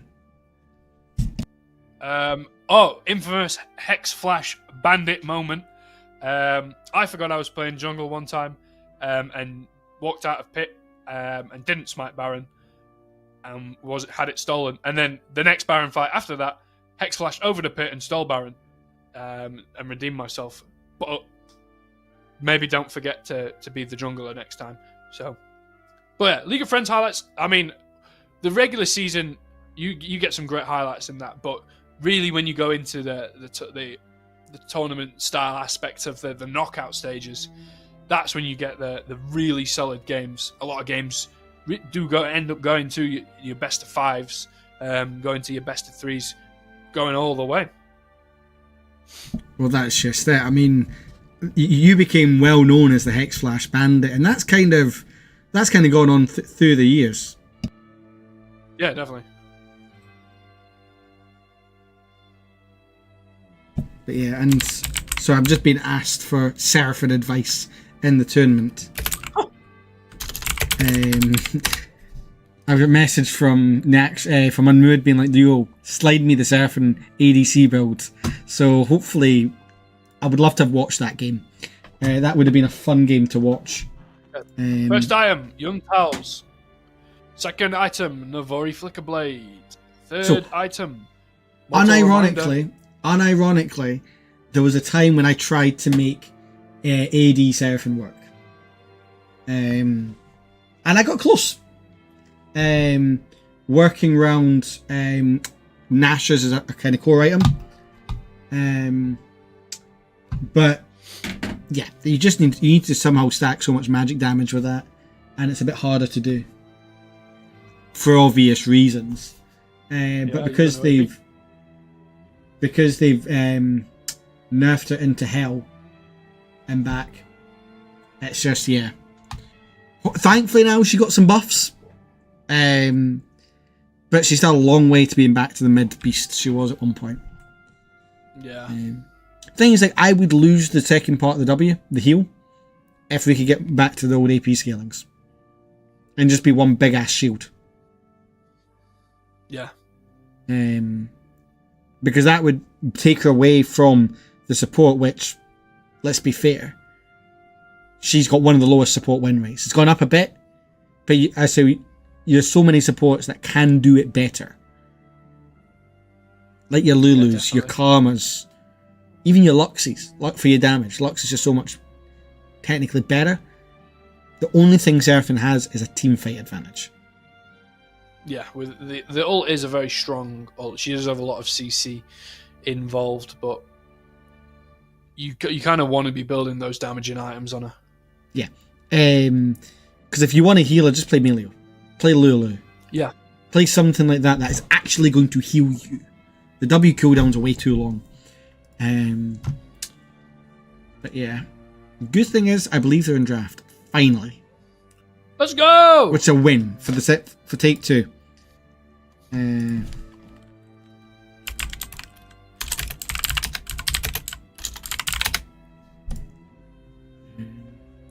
Yeah.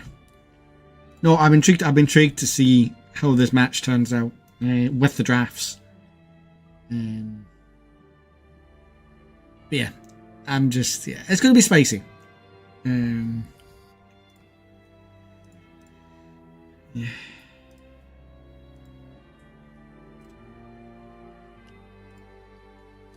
I really want to see the Gnar now. I want to see the Gnar. Well, please pick Gnar someone. It's not so much a question of who gets the Gnar. It's if the Gnar gets picked, it's who gets the Gnar. Well, yeah, it's a 50-50 chance, isn't it? Either someone picks Gnar or someone doesn't pick Gnar. 50-50. As is everything in life.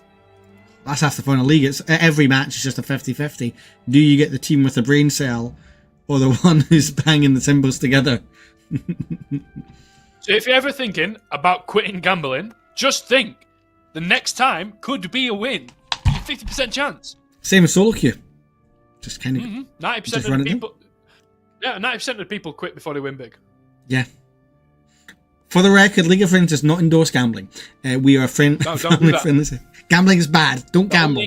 The only gambling you should do is gamble your mental by playing solo queue. If you've lost 7 games in a row, queue up again. Odds are you're going to win. Yeah, you can't lose the 8th. And if you do lose the 8th, then you should probably not play League of Legends for like a good chunk of time. Expert. Guess what? We're in the draft. We are moving to the Teddy, draft if you're stage. addicted to League of Legends, I highly recommend a support group. An anonymous support group where you talk out those issues with other people who have had similar problems. We call it And there we Leagues go. Anonymous. So we see the Syndra for Syndra. Teddy in the mid lane.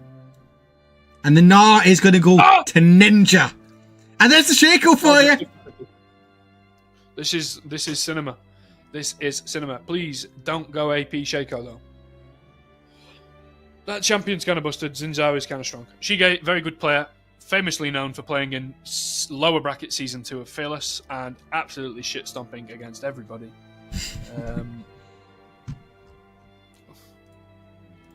And then we've got the Lulu versus Soraka matchup. Two really powerful supports. Yes. But nice to see No Life is in order. It is very nice to see that that they have it in order. Oh, they're both in order, I think. I think they're both in order. I think Vex is supposed to be mid. So I'm hoping the game's going to move us. And it's just a visual glitch because it did that last time. Nope.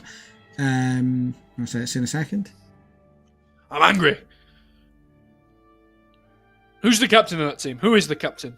I don't think it's captains. It's a free for all. I blame Ninja 4 Eagle.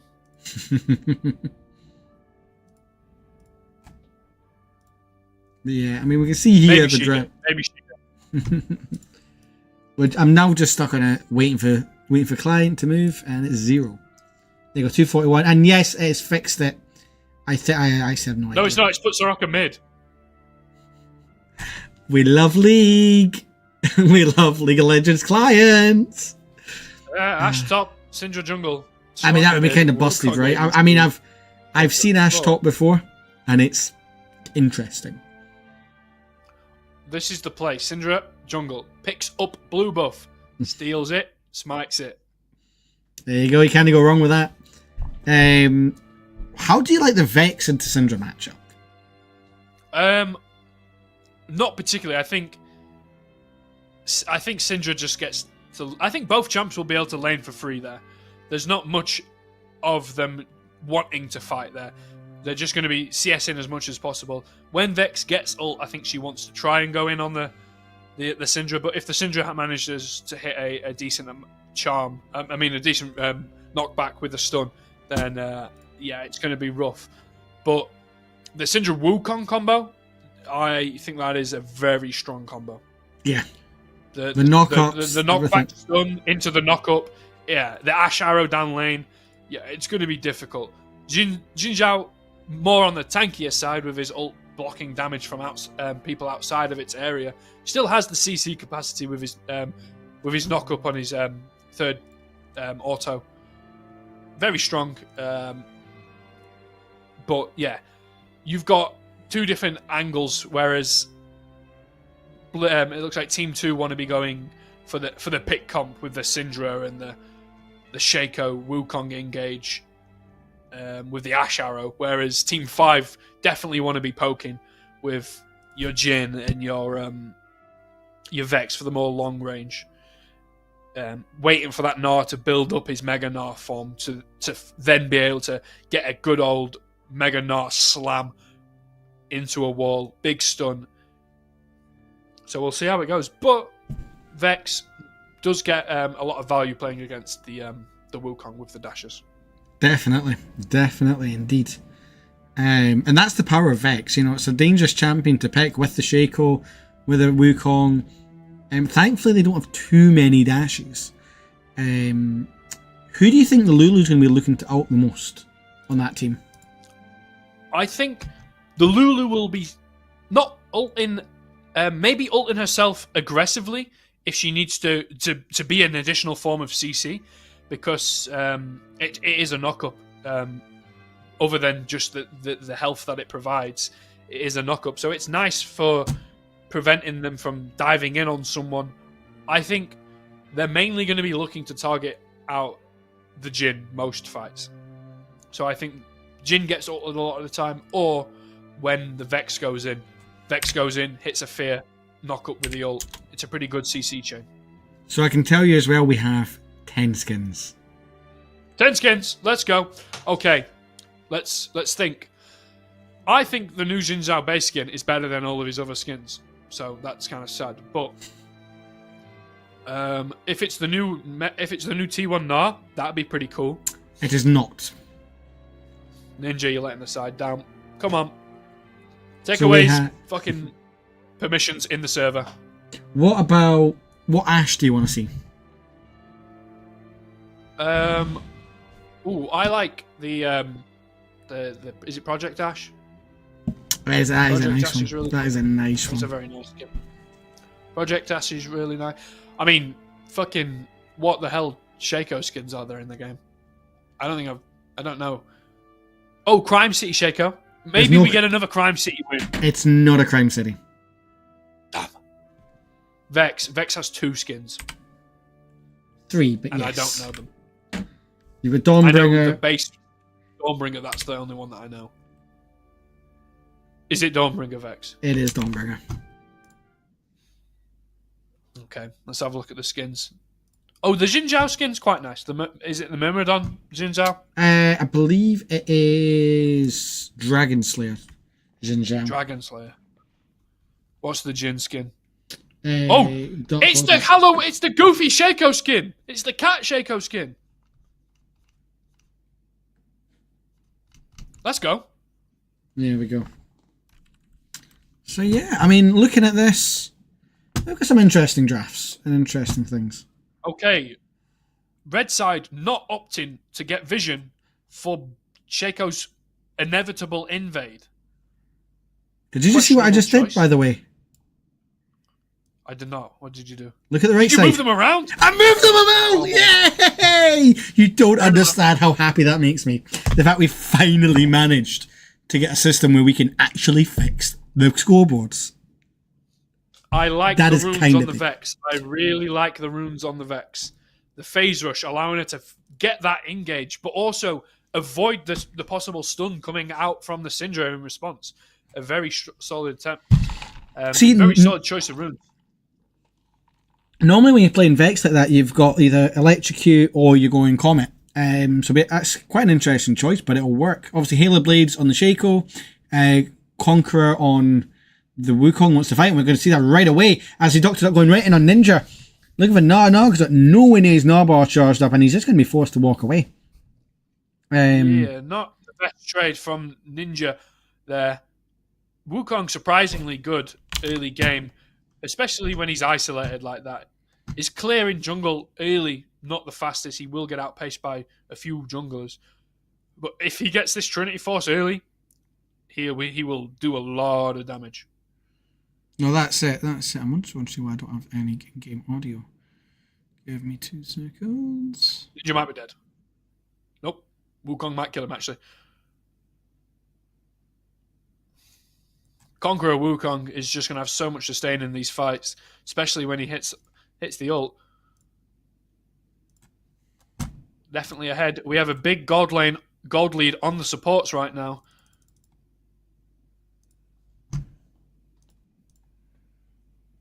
Early gank from the Shaco, straight in on the Jhin. Jhin might have to force to flash here. No, he's going to live this. He has to flash here. Lulu also probably going to have to flash. No, she opts to not flash. First blood over to the Soraka. Probably not the champion you want it on, but first blood good nonetheless. Ninja still losing these trades in the top lane, but out CSing Dr. Duck.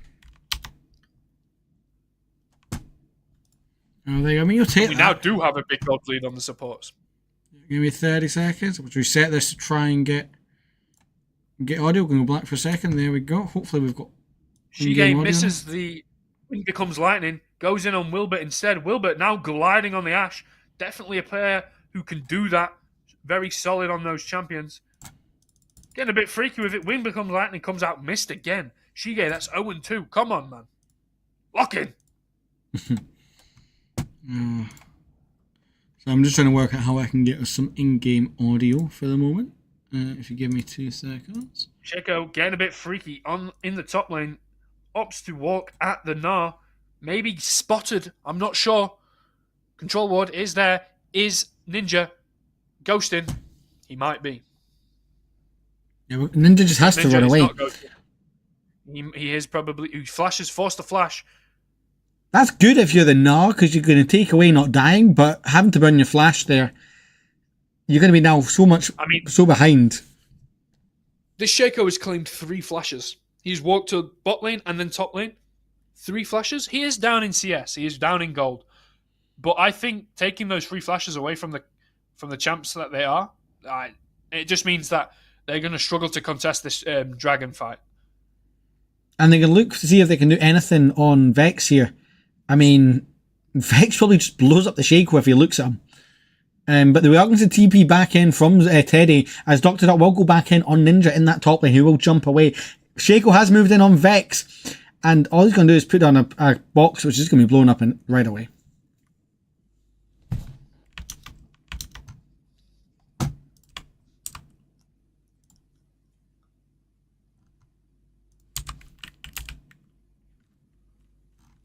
Dr. Duck does know his trading patterns pretty well on this Wukong. Shaco back top again, immediate. Literally one camp cleared, straight gank again. Is down in XP, but without the flash, Ninja is just dead. Now Vanity might be down in XP on Shige and down in camps, but he is providing a lot of farm. Well, a lot of value to his laners. He might not be farming himself. Now going to clear his Gromp wolves, pathing down to the dragon. But I'd take getting those kills on your laners. Oh, definitely. Not really doing much other than attempting to counter gank in the bot, but missing his abilities, forcing him to have to farm out. Taking his wolves, it looks like both junglers are trying to path down to this dragon fight, but with flash down on the Jhin, I don't know if Red Side want to take this dragon fight. Yeah, it's going to be a hard one for them to take. You know, Jhin not having flash. It's nearly back up, though. The heal's back up on the Lulu as well. But neither does the Ashe have flash as well, so it's not even like they've got... The thing is, Shige's looking for a play onto Teddy. The Vex ult does go wide. The Fear will come out onto Teddy. Syndra will use the call. We'll just try and... Shige's going in, he will get a kill, but he will get over the Fear Warfare. Whoa. In return, as Ninja would have given it away anyway. A second kill now. That's worth it. That's a jungle for a mid laner. Okay. And now can Smudge do anything? Now, Vanity doesn't have his ult yet. He does have his Healer Blades back up, but Smudged is low on mana and will just let them get away with that. 4 kills to 1, 1k gold lead. Team 2 having the better of it early. Yeah, definitely. Shige no flash now. Forced to flash to finish the Syndra. Well played from the Syndra. Knowing that she was dead there, being able to get that flash from Shige just means that she doesn't really have to worry as much now. Ninja Eagle going straight in. Now that he has his plated steel caps, is a little bit more tanky into this Wukong. But Wukong going for the Brutalizer first item. Seemingly going for Profane Hydra, I imagine. Yeah, well that's it. And we're seeing, Dr. Duck's way in the lead in gold. But even with, Shige having a gold lead, he's only even with Vanity. And it is going to be Red Team, Team 5, that will claim the first dragon. That is Blue big. Team probably should have done something about that. Red Team getting that dragon is kind of illegal. With how with the champs in general that Blue Team have, I feel that dragon fight should have been much more one-sided for the blue side if they'd have tried to contest it. But it seemed they had some misguided backs, not really backing it the right time. Ashe not being able to contest it at all. Syndra not being able to push the lane quick enough. Unfortunate from the blue side. That's how red side will win this game. These stacking drakes. Well, that's it. You know, Drake stacking is one of the oldest theories in the book on how to win a game in League of Legends, because it's so reliable. You know, you get so much advantage, as we saw even in the last game. You know, blue side almost pulled it off and by getting the soul, but a couple of bad fights, and with the Atakan at disadvantage, it got flipped on its head. But we are going to see Shige using his kind of knowledge to just get complete dominance over these objectives. But Vanity's looking to kind of try and do something, but he's got players a full team here, as we see Smudge and Gwenny doing a lot, but the Shaco is already blown up and can't really do anything. He's going to look for at least a steal on one of them as he's going, and he will steal away one of the grubs. And now we're looking to see, can he get away? The Vex ult will land, but it's not quite enough. And now he manages to live. Yeah, it will be 2 grubs to 1 in favour of Team 5. But no wee grublets will be spawning. And that's a big play. There was a lot invested from both sides there. Shame Starstruck didn't match the Lulu. If Starstruck is there, I think that fight goes blue side very clearly. He spent a lot to try and kill that Shaco. Starstruck just heals that Shaco up. They can take that fight. Syndra's just dead. Pushed far too up. So the gold lead now flips in the favour of the Vex in that mid lane. Gold lead to the Jhin. Gold lead to Shige. The only real lead that blue side have now is Dr. Duck. As Gwenny returns to lane, ultless, and Ash is just raining absolute hell down on the Jhin, but still not quite enough damage with that only first component there. He needs a bit more. But Shige is getting a bit cocky here. The TP is going to come out from Ninja to try and save his jungler's life, but it is actually Shige who's going to come out advantage in that. And now Teddy's walking up to this fight as well. The orbs will come up, and it will be Dr. Duck. Ninja gets form here. Ninja gets form here. Big. Oh my god. Dr. Duck dies. No, he doesn't. Dr. Duck does die. It does die. The fuck? That was big. See, this performance from Dr. Duck, I'm having flashbacks. Do you remember that game with Mismatch? I do. Dr. Duck at that point was on the Wukong. I remember that because it was around the time Robbie Williams' movie came out. As we see Vanity right behind Smudged here, and Syndra is just going to die. Vex is just going to die. Vex, yeah. I have to say, Vanity has been keeping track of when these people are getting flash. That is a gank 20 seconds before Vex gets flash up. She's thinking, oh, I'm going to be safe for the next time. Oh my god, Shige, what the fuck was that? That was unfortunate from Shige. Missing the... Sorry, that was out of pocket. Shige, unlucky.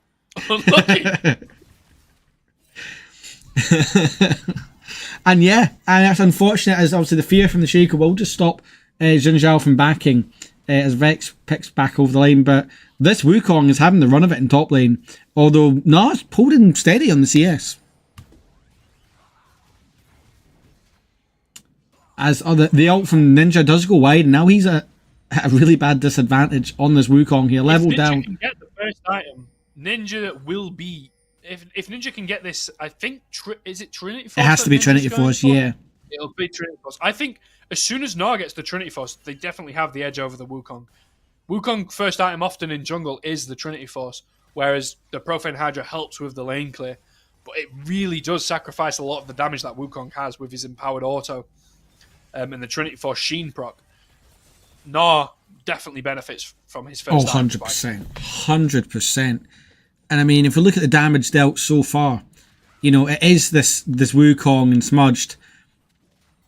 But you look at the comparison between the mid laners, there's nothing there. And Ninja and No Life aren't that far behind. Ninja getting into his form. He could engage here, but I don't think he wants to. I think he just wants to clear out the wave, get a back off. Vanity getting caught, but he's Shaco, so he doesn't get caught. Yeah, I mean, there is picks coming out. Ninja's just going to have to dive away. Use that to go away. Oh, no! Oh, no, he lives! He lives! Not anymore! Dr. Duck, no! What did Duck do? What the duck was that? It's like watching a hero fall. I mean, that's Spoilers for Avengers fucking Infinity War, but that's like watching Spider-Man turn to fucking dust. Oh, it's a beautiful Vex ult from Smudge. Will get made massive by the Lulu ult, and now they're trying to turn onto the Ash. Sliding. Holy shit! Well, he's not gliding. Shige just knocks him up. Flash away. Wilbur shoots the blast cone. Showed it who's boss. And we are seeing the general doesn't really get much because the game's wanting us to focus on this dragon. There is Vanity with the ward. I'm gonna move it slightly down. There we go. I stole it! Oh my god! He's him! He's fucking... Yeah, he is him. He does sacrifice his life for it, but he stops that dragon stacking. Vanity. He's a Shaco Lord! He pays his life, but for the dragon stacking delay, you will take that.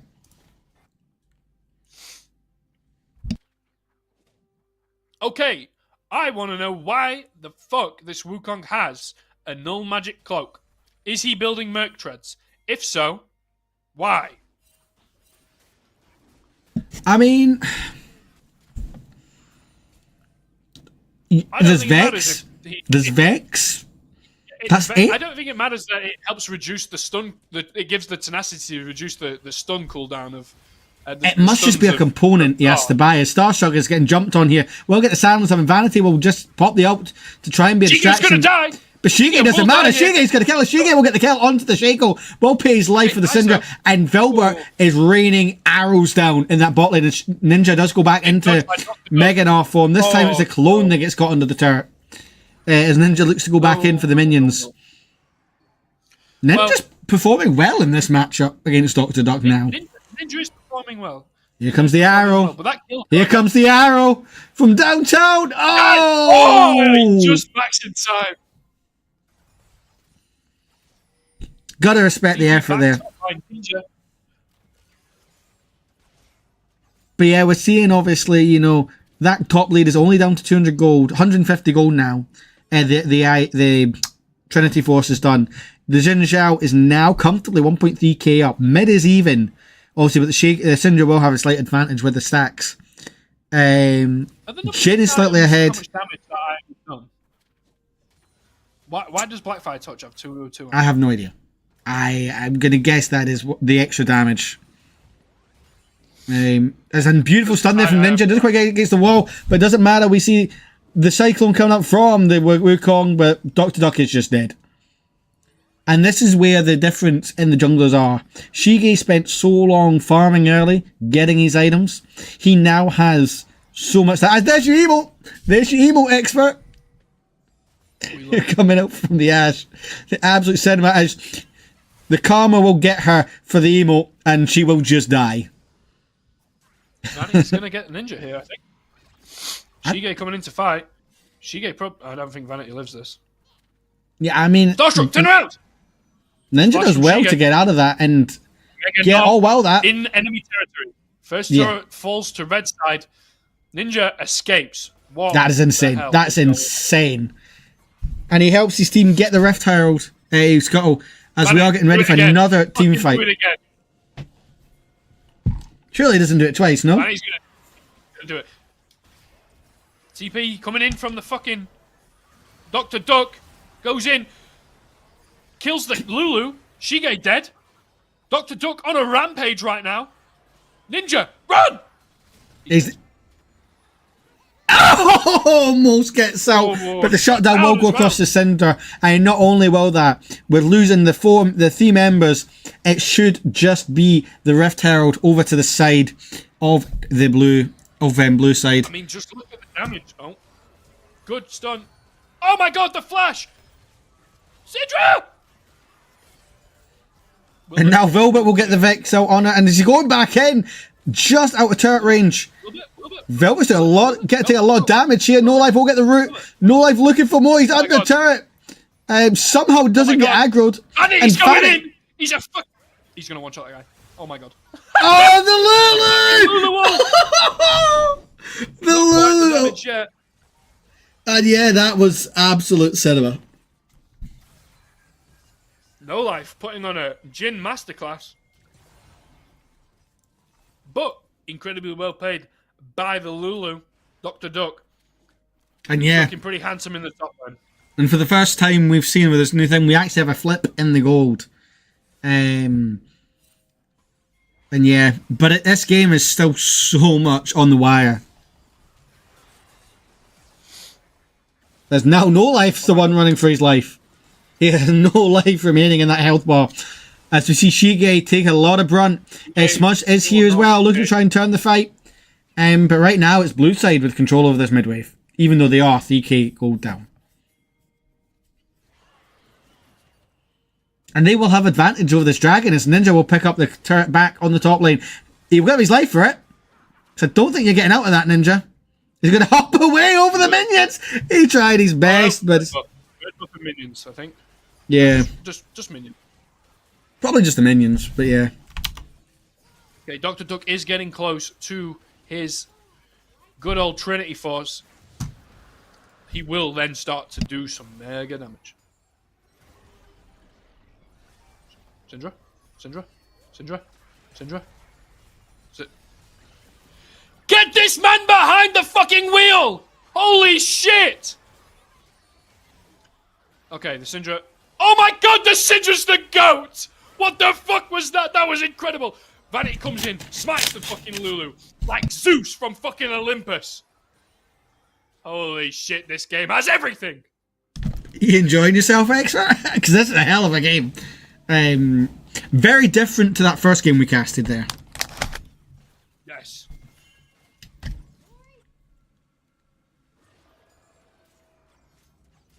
But yeah, obviously, the goal lead now down only to 1.2 as Velvet is going to be run down by Shige.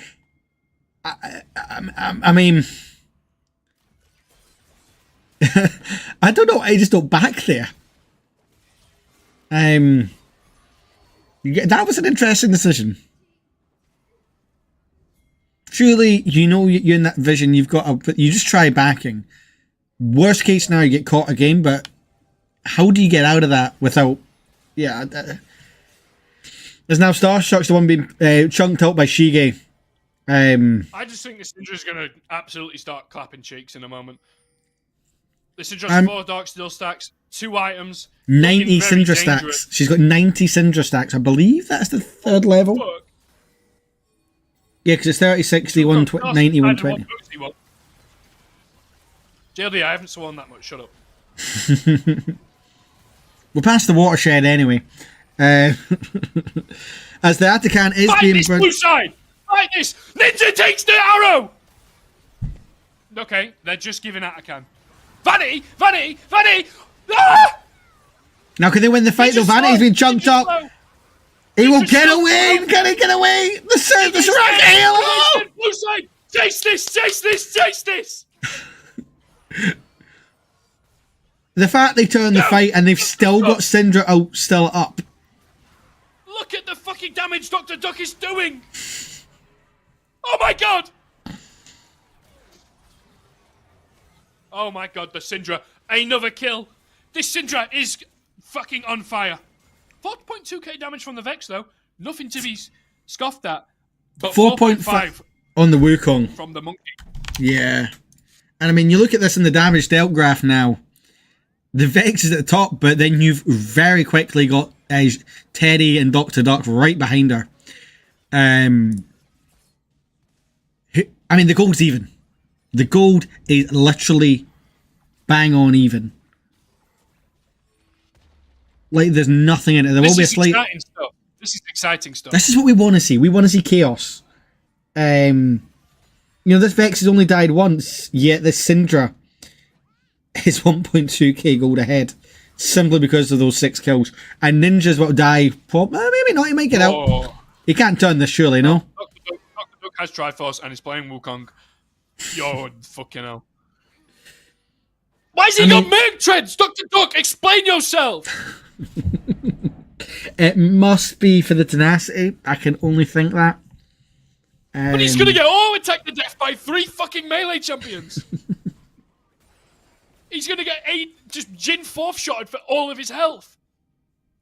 I don't get it. I don't get it. But Dr. Duck, he has been... Oh, good flash by Smudged.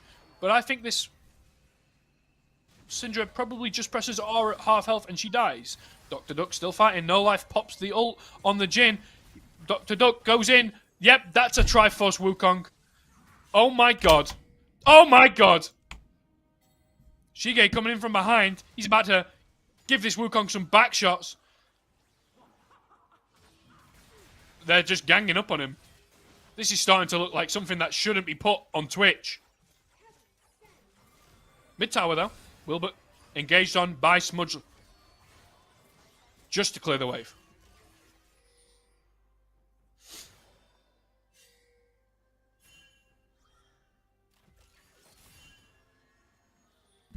But yeah, it's been a spicy game, Taylor. Now a 7 kill goal lead, 7 kill lead, about to be 8. We think Shige falling down, nearly gets Vilbert.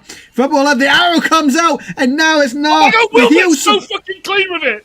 The heals from Shiraka are going to keep the Ash alive, and they're gonna get Lulu as well. Oh when he can't escape, and here comes the Syndra. There we go. The Syndra smacked flash for that shit. To be honest, worth. It's a 10 stack Dark Seal Syndra at this point. Wilbert just said, "Fuck it! I'm walking into the Crescent Guard of Xinjiao. I don't give a shit. I'm gonna glide." In fairness, did that shit. In fairness, he has the Phantom Dancer. He's got his Kraken. He actually deals so much damage now in these extended fights. Stepped out of his own fucking team's redemption, realised, shit, I need the healing. Walks back into melee range. What a fucking Chad. And Sheikah will get another dragon, put name on Soul Point. They might not have the Atakan, but they are on that Soul Point. And we saw in the last game, the team that we saw Team 2 play in, the team that got Soul didn't necessarily win the game. It was the team that got Atakan. So let's see if that plays out here again, with Team 5 being able to mount a comeback, because it's not impossible at this point. Void Staff on the Syndra, needlessly large rod, and let me tell you, this fucking player's got a large rod. Holy shit. This game, electric.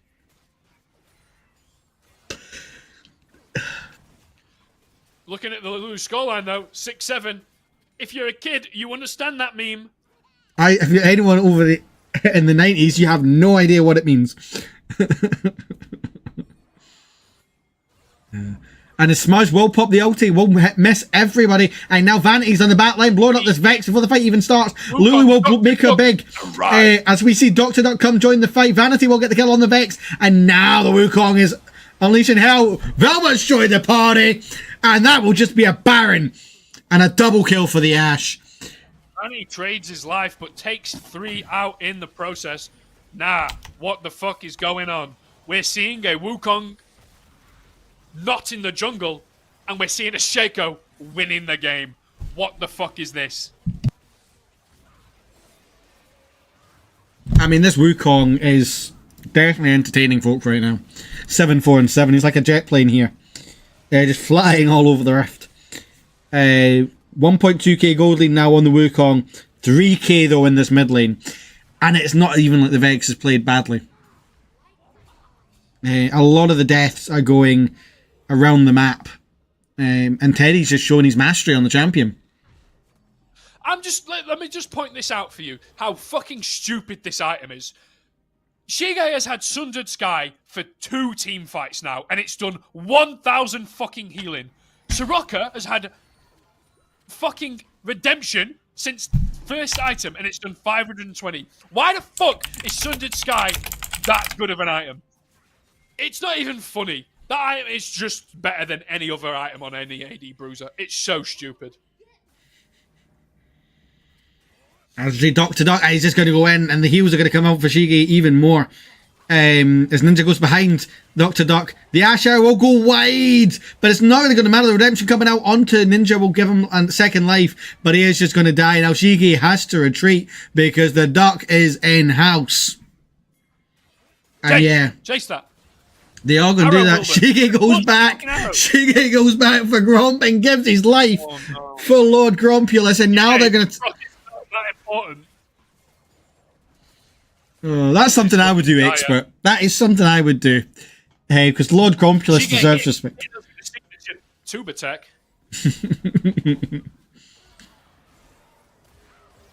And this could be game. Oh my god, the Lulu was clutch on the Wukong engage. Very well played by Femboy. And yeah, that Okay. Wilbert feeling himself. In game. the towers are just going to fall, and they're already onto the Nexus starts as the second inhib should fall. And this gold is now up to 6k.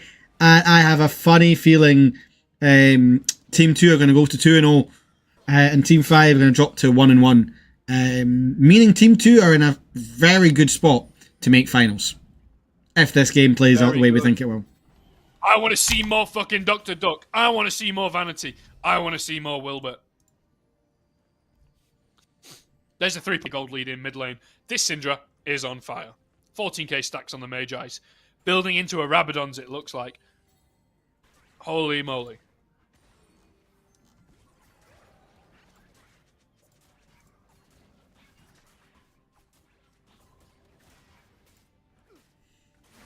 and 17 on the Soraka. A very solid scoreline. This Soraka has been involved. Well, that is it.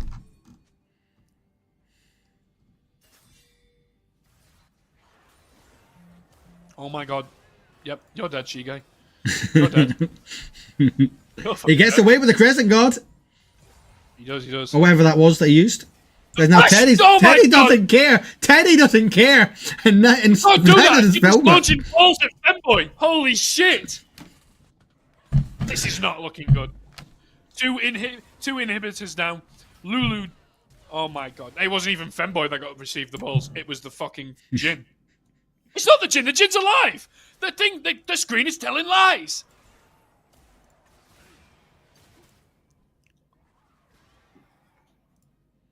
Shige! Don't die! Shige! Oh, he's dead.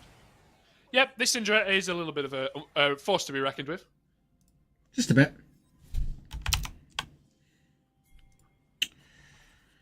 And yeah, I just think this is just game. There's not much they can do at this point. Oh, never mind. They shut down the Ashe. Shut down Wilbert. Maybe acting a little bit too crazy. But everybody in chat, pray that I do not get a noise complaint from my neighbours. And they should just walk this in. Any fight, yeah, that is going to be a game. Congratulations, Team 2. Moving on. Duck dead. This is not game. Vanity. Could they turn it? No, Vanity's just auto-attacking the Nexus. That guy does not give a shit. That guy wants the game to end. That guy probably needs the toilet. And that is game. That is the second game of our series. Absolute cinema. Absolute cinema indeed. Holy shit. Who's your player of that game, Expert? So, we like to highlight Wilbert, very, very aggressive on the ADC. Vanity, incredible steal on the Shaco. Dr. Duck, outpacing in the top lane. But I have to say, that Syndra just dealt damage. I've got to give it to the Syndra. Yeah, we saw Teddy do a grand old job there. But I want to give a little bit of props to the support of Starstruck. Not to go unrecognized. Didn't die the entire game. Put in a mega shift, keeping their team alive. So, I'd say between the Syndra or the Soraka. There we go. And with that, we're going to go back to another break. I believe you're leaving us now, Expert. Is that correct? Yes, I have to go, unfortunately. But what a game to fucking end it on. And we thank you for that. We'll take a wee bit longer break just while I can sort my next guest on this stage out. So don't go anywhere, because we've got another Tubers Cowboy coming in. We will see you. Is it Spooped? It is not Spooped. But this is Giraffe! a different... No. You have to come back and find out.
And ladies and gentlemen, we are back, and you'll have noticed expert has changed. It is now Terra Panda, otherwise known as Watanabe Akari in game. And Terra, welcome to the stage. Thank you. It's a pleasure to be here. Have you been watching much of this tournament so far? It's a Nemesis Draft, so very different to regular League of Legends. I just got home from work, so I haven't had a chance to really watch too much of it. I caught the last game that was streamed, but other than that, I haven't watched. No. Nice. So I say we had a very quick game with 2 pick comps in game 1 that we saw, and then obviously that last game was an absolute banger of a match. Now these 2 teams we're going to watch, they are playing for pride. You know, they haven't won a game so far, and I'm intrigued to see what they're going to pull out. I do know that Unmoored tried to pull out Seraph in the last game and didn't quite work. I hope he does it again in this match, so I can grill him on it. What champions do you want to see? What champs do you want to see someone try and play? You already know which champion I would want to see picked here. Yeah, you just want to see that Lulu mid, no? No. I want to see the Akali mid or top, for that matter of fact. Yeah. I mean, Akali's now coming back into pro play. You know, we're seeing her become much more apparent. Obviously, Faker's pulled her out a few times. I'm sure the likes of... everyone's playing it. I just watch a lot of T1, so that's how I know Faker's been playing it. But especially as we get closer to Worlds, you're going to be looking forward to seeing her on the stage. Yes, I always love seeing Akali played in tournaments and stuff. It's always so much fun. Well, that's it. Is there any other champions out with Akali that you want to see? If we don't count Akali, I think I'd like to see a Kayle. Kayle? Kales are fun. That's a very different pick. Because she's very much a late game scaler. It relies on your team to play well to get you to that stage. Yeah. Every time I've seen a Kayle recently, the team runs it down. Yeah. Also, a quote from the lobby that I'm seeing now. Northstream, probably one of the best mid laners in the server. He's called himself Ruler from Wish. So it'll be interesting to see. I'm sad. I believe there's talk of a Sejuani support possibly, but Teamly's not there. Support? I've seen that for Viego Sejuani support their bot lane. They did, I've seen Scott play that quite a few times in the past. So it'll be interesting to see if we'll get that. But that would be a spicy draft. I think these 2 teams, they know they've got nothing to play for. We're going to get some fun drafts. I think so. We could definitely see some fun drafts here. With it being a Nemesis draft and the fact that none of them have anything to lose at this point, they're just playing for pride. They're going to hopefully try to put on as much of a show as possible this game. Well, that's it. That's what I would like to see. That's what we want to see. That's what we both want to see. We want to see chaos. And it looks like we'll be getting into draft very, very soon. We're just waiting on people to come back from a toilet break. All right. And yeah, while we're waiting, are you looking forward to this next season of Fearless? Yes, I'm really excited. I mean, you won lower bracket last season. Yeah. And it was a hell of a run you guys had. I don't think you lost a series all throughout. Nope. Never dropped the series. Until, the final, we only lost 1 game in a series, and that was against APG. But then we coasted through everything until the final, where we went I think it was a 3-2. Yeah, it was a 5-game banger. Series, yeah. It was. I remember working on production on that, and I was like, what on earth am I watching? That game 1, we don't talk about. We don't talk about game 1. Yeah. Don't talk about game 1. See, the thing was, none of us had warmed up. That was first game on. Well, there's a lesson for anyone. Make sure you warm up before a game, especially the grand final of the bracket. Yeah, game 2.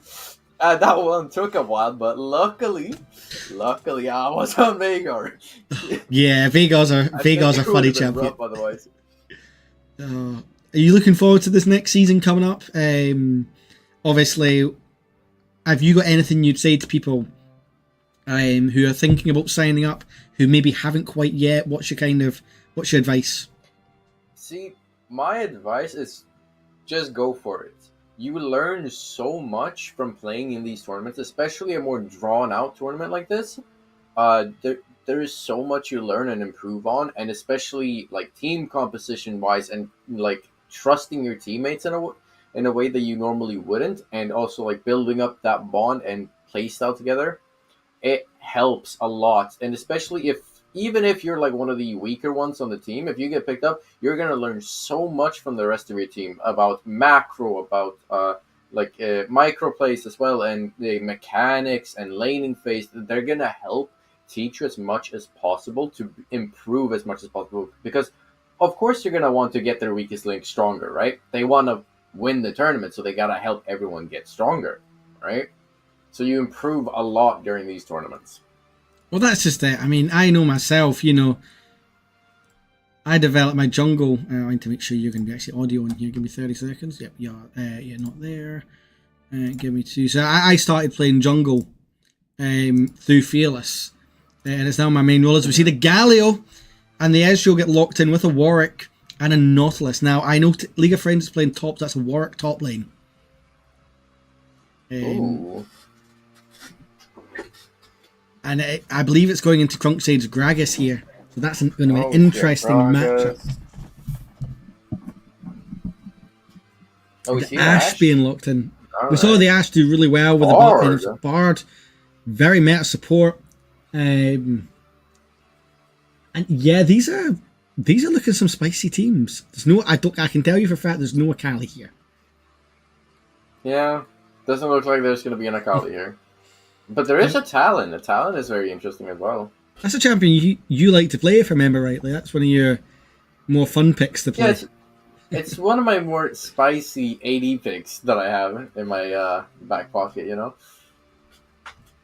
And yeah, there we go. The full comps are released. We've got the Nautilus, the Maokai, Galio, Ezreal, and Gragas. So Gragas top, Maokai jungle, Galio mid, and Ezreal not bot lane. Going into the Warwick top, Volley jungle, Talon mid, and then Ashe and Bard bot lane. Looking at the two comps there, who do you like the most? See, I feel like the Talon is going to have a little bit of an advantage in mid here. And that's not even from playing lane, that's just walking everywhere else. Yeah, it's somewhat in lane as well, but then also the roaming potential of a Talon is just going to do a lot of work, No, that's and then I think I favor the Warwick over the Galio or the Gragas. I think honestly, I think I favor the Ashe Bard bot lane as well. So I'd definitely say red side here. So I mean, red side have a fun draft. I mean, the Ashe Arrow will set up a lot. I just think both sides are wanting to fight. Let's be fair. Yes. Like there's gonna be a lot of fight in this game. I mean, we saw a bit of Frawley's game earlier, where they had Soul Point, they had the march on the Nexus, they just couldn't finish the deal. So let's see if they can turn that around and actually win this time. I mean, one of these teams has to win. That's one thing. Like, there needs to be a winner.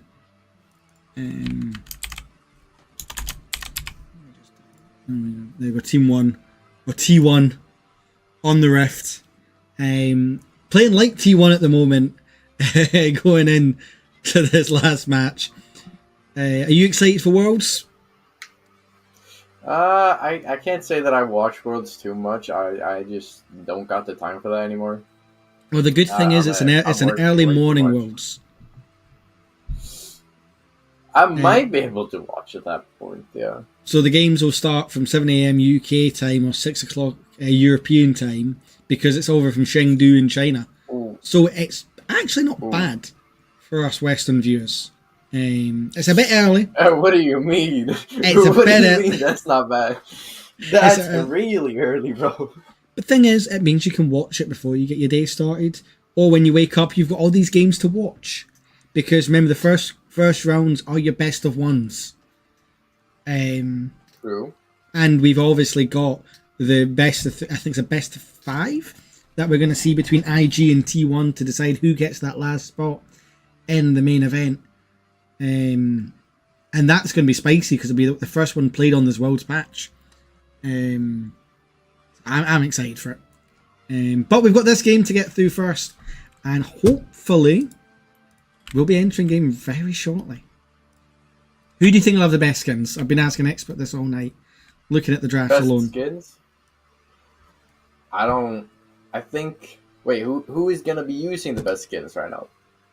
Is that what you're saying? Yeah. Honestly, I like the skins on some of the red side characters or champions. Well, So I can I'm tell hoping you, we see some good skins. there's 9 skins in game. Ooh, 9 skins. Who do That's you what we'd think? like to see. Who do you think doesn't have a skin? Honestly, I think it's going to be someone on red side. Any bets on who that is? I think the Bard doesn't have a skin. You're saying Bard. We'll see in a second if you are right. So I'm just sorting the graphics a second. Because we didn't have audio in game, but I have fixed that now. I just need to fix our graphics side, and wait while we're waiting on the game to load. Yeah, no, I'm intrigued to see what we're going to see here. I think we're going to see a really good game from both sides. Yeah, definitely. That's what I'm hoping for. Do you think we'll get a 40-minute banger, or do we think one of these teams is going to be able to finish the job nice and early and set us straight towards finals? Honestly, I'd say that depends on the talent almost. If talent snowballs, the game's going to be over real quick. But if not, we might see like a 35, 40-minute game, I think. There you go. And with that, I have the pleasure to say... 2 seconds. Sorry, one of my clients helps on actually using the client. There we go. And we are going...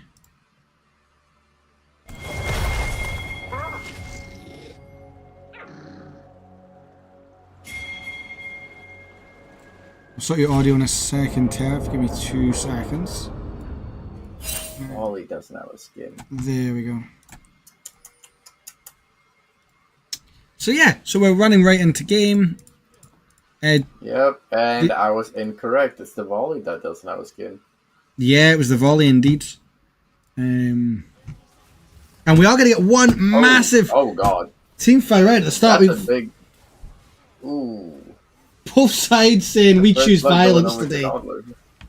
Yep, we knew this was going to happen, though. And that was all before I could even get the cast Gaudium stuff was up. down.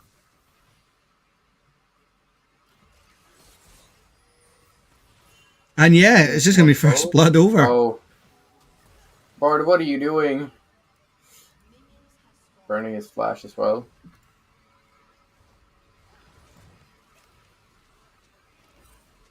Give me 2 seconds. We're going to lose graphics for a second, just while I'm trying to restart it so we can get our graphs in that up.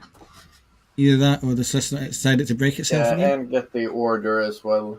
Yes, I can definitely fix that though now. So it should load back up any minute now. Bear with me. Find it.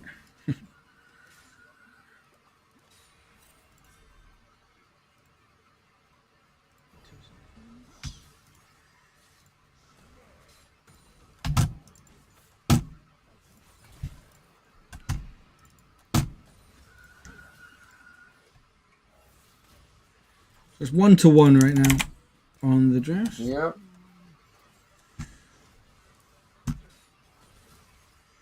I see some trading back and forth in mid. Blue side gets 0-2 first in bot side. Doesn't quite work out too well for them though. There we go. While I'm trying to sort this, let me just bring this up at least so we can at least see what's going on. A low health Warwick is kind of scary in a way because he gets so much extra buffs, yeah. Lifesteal and extra buffs at low HP. Oh, never mind. He gets the flash off, but he doesn't quite get the auto after the flash, so he goes down. That's unfortunate for the Warwick. We have the Gragas picking up an early kill in lane. Although the CS up there is looking very even. And that's what you want early on. You want to get a nice even set.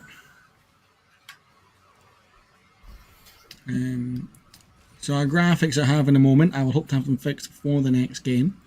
But right now, we just should go back to old classic League of Legends graphics. Can't go wrong with that. Yeah, but if we could fix the scoreboard order real quick. Yes, that is something I can Very do. nice.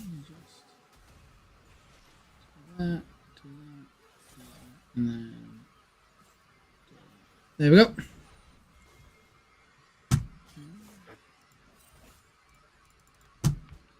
I don't think the Warwick here is too happy about the early death.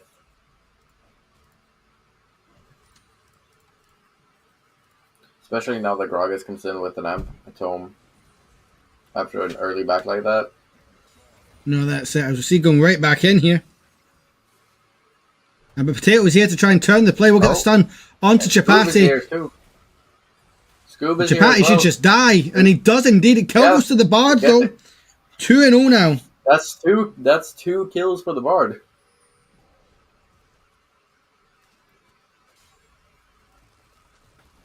Probably not the best person to have all the kills on, but I mean, it's not a bad person. It's not a bad one, but definitely not the best either. We've seen the Talon be really close on both of those kills, almost picking them up, but unfortunately the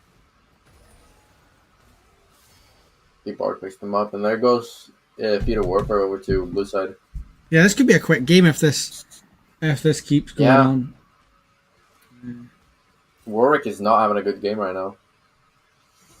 No, that's it. But only time will tell how it goes.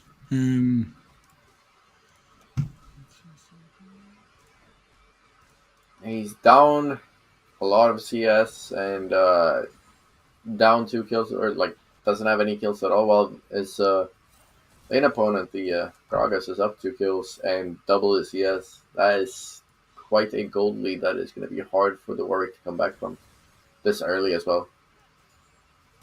That is just it. I think at this point, we have some action down bot lane. Ashe just falls. Let's see if Scoob can make it worth somewhere else on the map. I mean, they've got to try and do something. I mean, the thing is that this is just two teams. Looks like they will get tricked though. Yeah, these are just two teams literally out to have a laugh and have some fun. And we're quite clearly seeing that. Yep.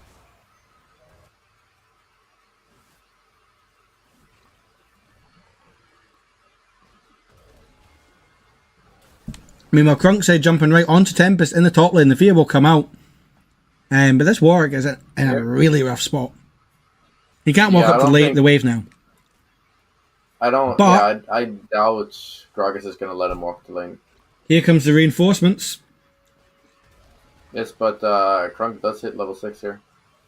The magical journey is there. We'll bring in Potato as a 3v1 on the big beer man. We'll look to at least get anything onto Gragas. 2 levels up on this Warwick. The big mega caster there. The Galio is here to join the fight. So is the Nautilus. The hook comes onto the Volibear. And the heroic entrance will absolutely just slay the Volibear. The trend continues. It is support kill central. And Walker wants another one. Pensive will get the kill. A There Scoop goes to will Warwick. be trapped under his tower. This I don't think is Scoob is living this though. I think I'm pretty sure that's a tower dive waiting to happen. this is supportal combat at its best. As Pensive will pick up the kill onto the board, and blue side are just in utter control. Yeah, it will take a lot for the red team to come back at this point now. Waka stays. And yeah, we see Pensive running away. Pensive flash. And Pensive should just fall here. The Ignite will burn the tree down for the Talon. But now League of Friends. Warwick is under tower. Ooh, And that tower Walker is will ramped just up a die. lot. Frawley's just dead. And that's another kill to the Nautilus. That tower ramping. What are we watching, Now Terra? Scoob is mid, trying to stop Galio from pushing in a whole wave and taking too much damage from the tower. But yeah, that is a good question. What are we watching here? This is a fiesta if I've ever saw it. Because now, even after the lead that blue side have had, Grubs are just going to go all three over to the side of red. As Galio will get the taunt, as we see Scoop go away through the magical journey. And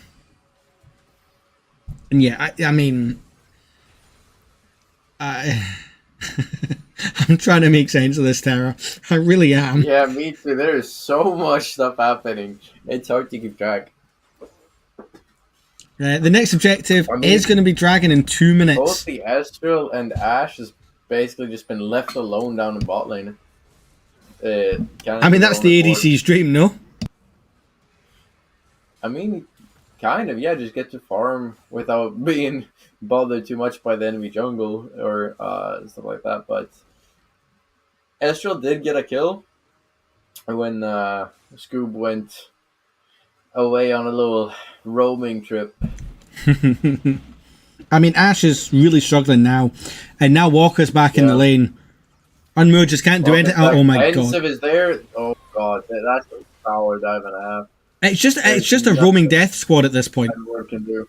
And Warwick gets killed again on top lane. And Bard is trying to do something here. AP Bard by the looks of it with... Yeah. Oh, this is... With the faded ashes there. Oh. And he's doing a lot of damage. Yeah. Waka's kind of low. But there's nobody here to follow up from Scoob.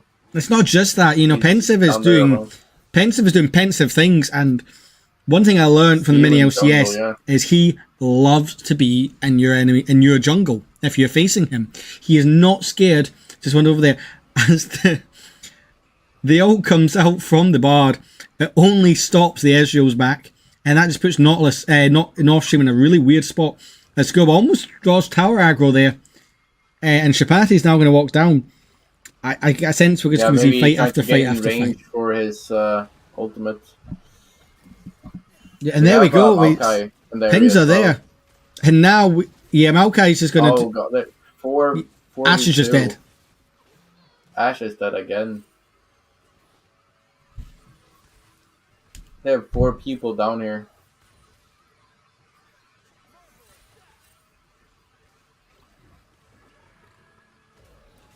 And they just need the one. Oh, hold on! Hold on! Wait, hold up!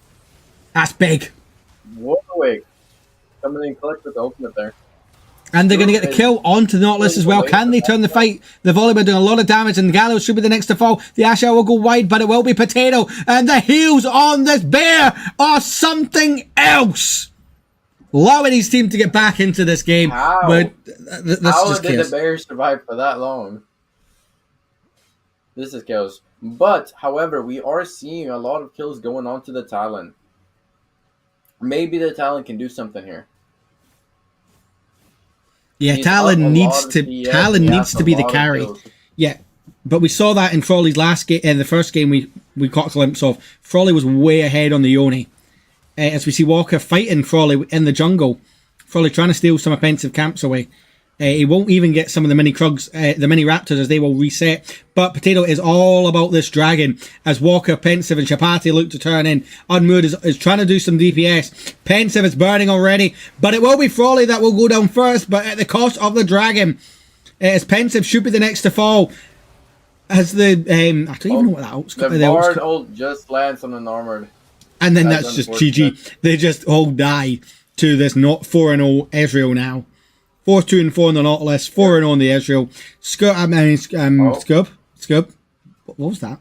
What are you doing? Scub. Why are you playing with death here? He likes to play with fire. He has a Fated Ashes. Yeah, he likes to play with fire, as we're seeing right now. He's just being a menace. Get out of there. He's going back again. He's not done. He's not done. They know he's there. He stops another back on the Galio. You know what? I think if there's ever an award for the most shithousery, Skillbolt would just win it. Hands down. He gets away just before the Ezreal ulti gets him as well. Oh. Now, us Brits love a bit of shithousery, and he is exhibiting that to the key. What is this game? As the Ash Arrow comes out of the tower, but North Stream isn't tower aggroed yet. As Ash just jumps away. Scoob is back? Walker's just dead. Meanwhile, League of Friends, oh my god. Walker gets the North Stream there. And it's another Bard kill. It's another Bard. And now, what do we? Hey, Warwick picks up a. He's back in this matchup though. He's right back in this matchup. He got his Tempest. Tempest. What was that flash? Chapati should just die here. No. I think so, yeah. Well, Pensive is here. But the volley ulti comes in, it disables the tower. And Scrub decides not to take the magical journey, and he will be chunked though. And we see Pensive picking up a solo bolo. Oh, not quite a solo bolo because there's 3 of them there. But solo bolo for Pensive at least. As Frawley's now the next victim. Why are you not helping your Frawley? Walker's just dead. You know what? If he was a Jhin, it'd be a perfect scoreline, 4-4-4. But unfortunately, a Nautilus, not a Jhin. Is that tower? Nobody wants to hit a tower. Yep. Like that tower should just have fallen. They want to tower dive the towers. They just want to fight. Tower dive them. They don't want to. They just want to fight under the towers. They don't want to take the towers. What's the fun in that, right? Probably picking up a kill. I mean, we've just descended into ARAM at this point. Yep. How is Frawley not dying? He picks up another one on the Galio, but he has no mana, no HP. Pensive is low, but I don't think they're going to be able to do anything. Unless they're diving this. They're 100% diving this. They're diving it. And Scoob picks up another kill. We finally got a tower! Let's go! We get the tower. 15.5 minutes in, the feats of strength go across to red side, who now have a 2k goalie. Now Walker's the next target, as they're all going in on this Nautilus. Has to hook away. Frawley is still staying with no mana and no HP. Doesn't matter, they get the kill anyways. Ash picks up a turret on the bot side. Gragas is going to go meet the Freljordian down there. As Northstream trying to flash and do some magic there on the edge. Can't quite get there. Will get rooted up. He gets the ulti. As the Galio will come in from the blue buff. Will knock up all 3. The Ash Arrow coming in will stun up Pensive. The shutdown will go to the Ezreal. The Scoob will get away. Scoob buddy. Not doing too hot here. Scoob. You know what? He got a ward. That is worth. He got a ward, but he gives the shutdown over to the Ezreal. Ezreal now with 2 shutdowns. And already 7 the in player 1. on blue side. 7 and 1. He has so much, a 3k gold lead on the Ash. But the gold's even. There's only a K in it, and it's in favour of red side somehow, even with that lead. This Volibear is fed, this Talon is fed, and this Bard is fed. Although both supports are fairly fed. You know what I want to see? I want to see a Gwyn Shoes on this board. TFT this up. At this point, yes. Bring it a couple sets back. The double Gwynsus with the what was it? Hextech Gunblade. Yeah. Bring that back. Bring us that in actual league. As Frawley just absolutely slices through the kegs of thing. We see the Nautilus ult try to link out with the air show, but Nord Stream's ult was just a second too late, and Frawley won't get away without any damage. But they're looking to turn this. We're gonna get another brawl, folks, as we set up for another team fight. We see Potato fight around the dragon. Yeah, this is just. Oh, they lock up Waka there with the. They just get him. That Maokai ult didn't seem to do very much. And that is so cruel. That is so cruel. That is ruthless.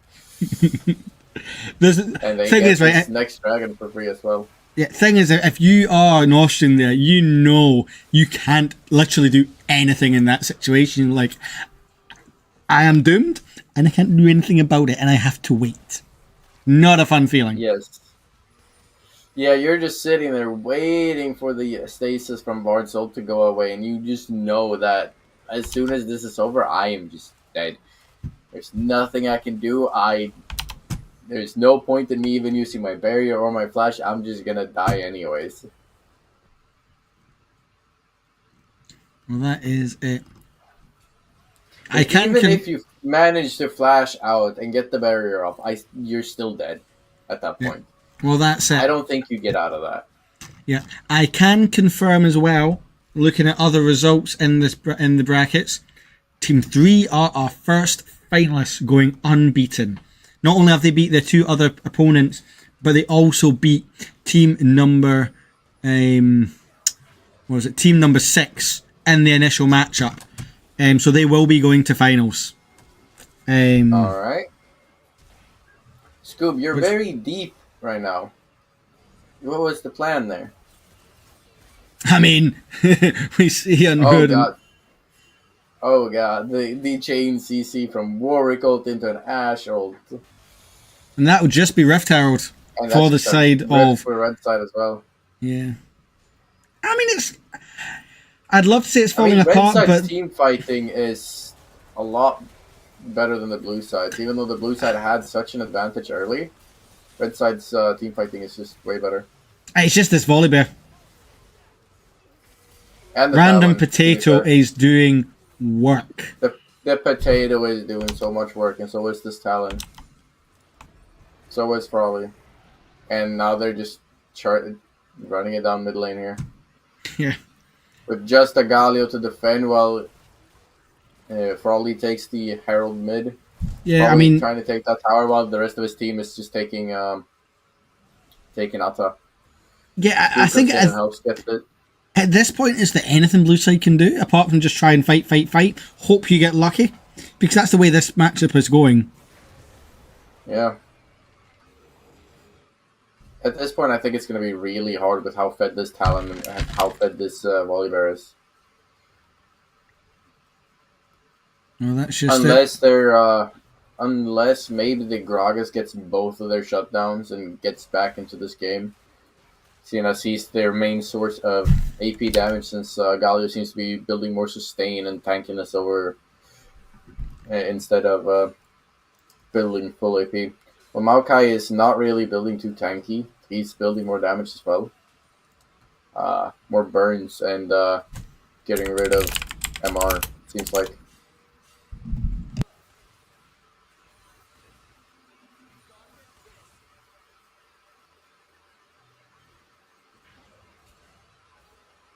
Tuba, did you disappear? No, so I was just replying to someone so we don't hear the clickety-clack. I was actually speaking to your support from Fearless, who's going to be helping out with some of the Fearless casting this season in the production, or at least the production side of it. And if anyone else... Be helping out with production? She is. So that's exciting. Nice. So that's exciting. If anyone else is interested in any of the streaming or producing side, feel free to send me a message. Always happy to help people learn new skills in the server. As we see Walker hook himself onto a wall in the support combat, will just dash away as well. You got to think one more fight, and that should be all she wrote, Tara, with red side. And this could be it. I think so. This could be it. They did catch out Potato, but the rest of the team is making their way in now. Potato is ulting. Everyone's ulting. This is just chaos. I don't even... What is even happening right now? Chaos. I have no idea. Chaos. Warwick is very deep here. It's a 2 for 3, it's a 3 for 2 here. With the red side coming out ahead. Frawley and Mood and Scuba, the 3 remaining, while the Ezreal and Gragas are going to retreat and leg it back to their base to get back some help for one last stand. The Grubs will be bursting down the base as the first of the tier 3s will fall. They are going to escape through the magical journey. Talon is up as well, pushing in that top side. All attention will probably be... I don't think they need a Baron at this point. It's one more fight. 10-3 now for Frawley with 13 assists. Yep.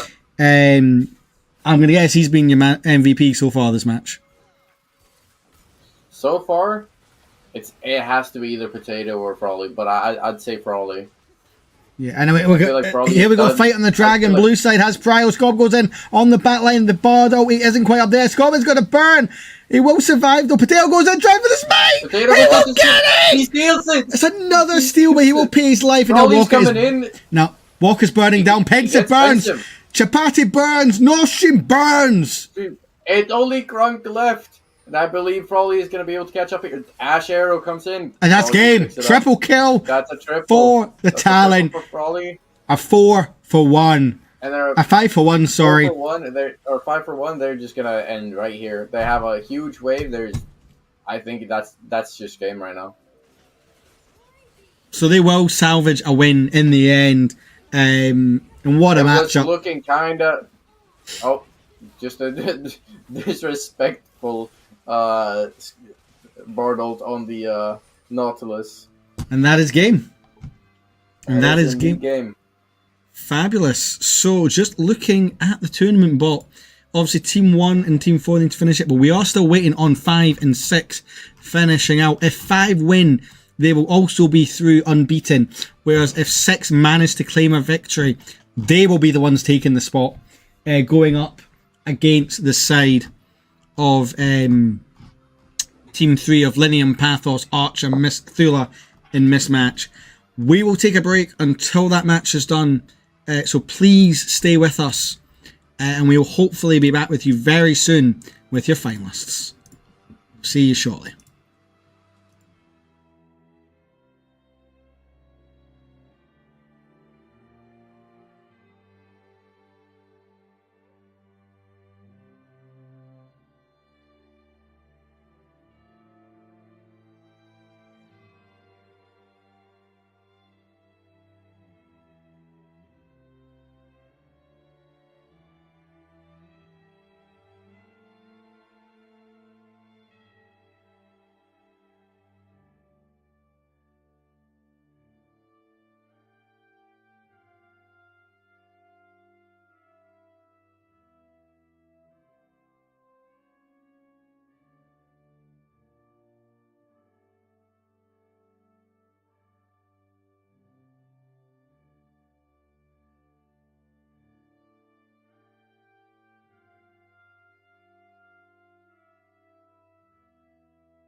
Ladies and gentlemen, we are back, and we are just waiting on the finishing of the other game, which I believe one of the teams is currently marching into the base, or at least they were last time I looked. So it shouldn't be long for them to come, and we get our final matchup. And Tara, I mean, I know you've only seen that one match, but it was a hell of a match nonetheless.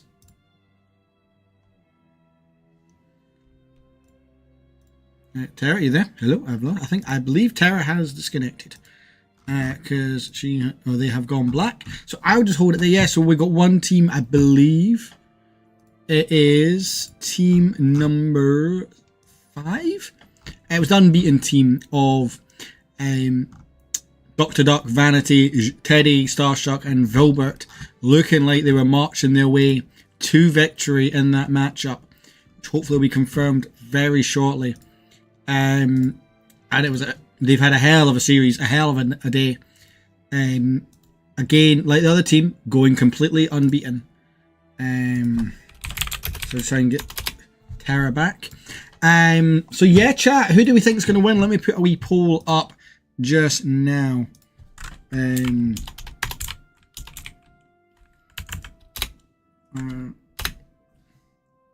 Who do we think will win? There we go. I'm here. There we go. I got a call real quick. Nah, you're all good. You're all good. We're just saying that it looks like it's going to be Team 5 versus the Rift Raxos in this final match.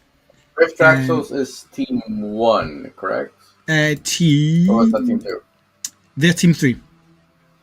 There's Linium, Pathos, gotcha. Archer, Thula, and Mismatch. Going again, which looks like, which I'm waiting on confirmation. As I say, when I last saw them, they were marching into the base. So it's not fully confirmed, but it looks like it is. Last time I saw it. Still waiting for that final confirmation.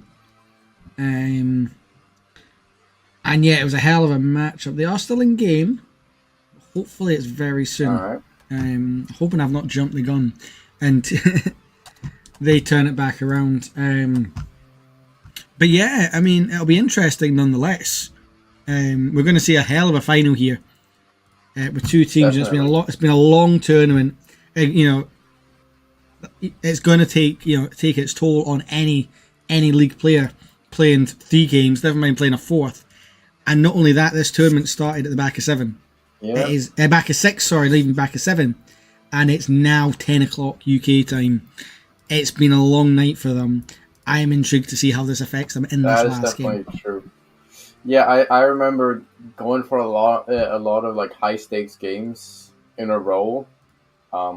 It takes a toll. You get mentally exhausted by the 4th or 5th game. Like it gets rough. I have that from personal experience in the best of 5 and the lower. Well, that's it. The last couple of games. Best of 5s do take it out of you. Definitely. And yes, I'm just jumping back into the spectate, and it does look like this game is still going on. So let me cancel that poll. I did jump the gun. So let me just. I'm gonna stop the poll. What actions? Because this game is going on, and it's not waiting at all. Let's see if I can turn this.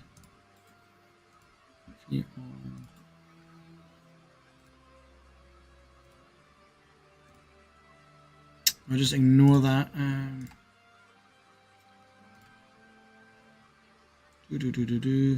Let me see if I can get a feed of this up. Oh, that's my dog. So while we wait, we can at least watch it. Give me 2 seconds. I've got it up on here. Because I don't have any of them on the stream account, we're going to watch it through here. Let me just swear. Oh, I need to add it onto here.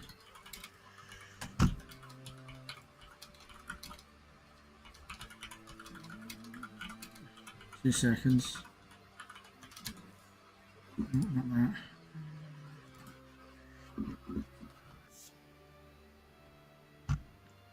There we go. So ignore the team names. Oh, we've got a pause. Never mind. Don't ignore the team names because there's a pause. So yeah, we will take another short break then, and we will bring you the final once we have it. Since it does look like there's a pause. So yeah, we're back in about 5 minutes, and then hopefully we'll have a final 2 teams.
And yeah, here we go, some bonus coverage for you guys.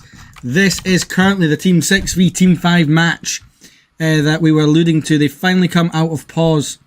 And Tara, this looks like it's been an absolute bloodbath. Yeah, 29-39. That's almost a 10k lead for the red team here. Oh, and my client's disappeared. Love that. Blue box. Anyway, yeah, it's been an absolute bloodbath for both these teams. We got Vanity on the Shaco again. Yeah, we saw that so powerful last time. Duck is on the Gnar this time. I don't think they would let him get the Wukong again. Yeah, they let Starstuck have their Soraka again. Just there we go. Put team things as well. We got Wilbur on Twitch.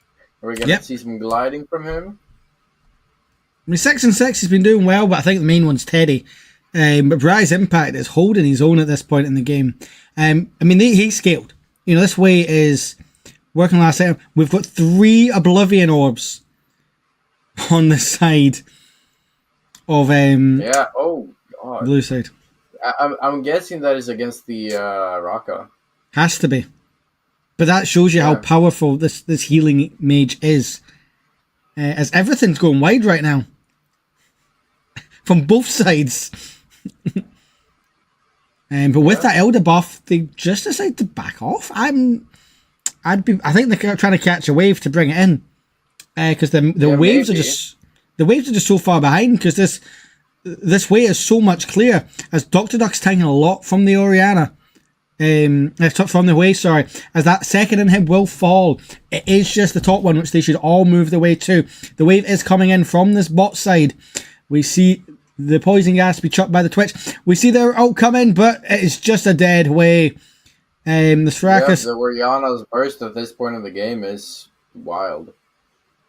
As Varus is trying to charge at the piercing arrow, they will get a kill onto the clone. Not even Vanity himself. Yeah, it wasn't even Vanity, it was just a clone. Yeah, you can see the healing that the Soraka is outputting now. Yeah, now Dr. Duck's caught in the back line. He will pick up the Varus. They're looking for more. Z-Man goes in with the Fiddlesticks out of the Call of the Crows, but that's not enough. JLD will die for for lucky number 13. Unlucky number 13. And that tower will fall. The Elder Dragon has gone to red side as well, and so will the Nexus turret. And yes, the prediction was right. It was a bit premature, but Team 5 will secure the final spot in finals. We got there eventually, Terra. Yes. It took long enough. Yes, we did get there. So now we've just got one last match to cast. So we need to wait for the teams to get into the lobby, get all organised. But that's a lot of 40-minute bangers we've had so far.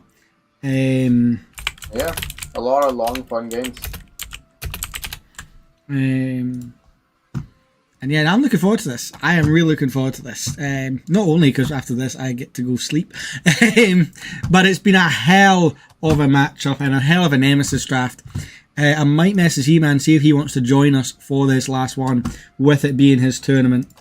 Let me just send him. That would only make sense, right? Yeah, I would love to join him.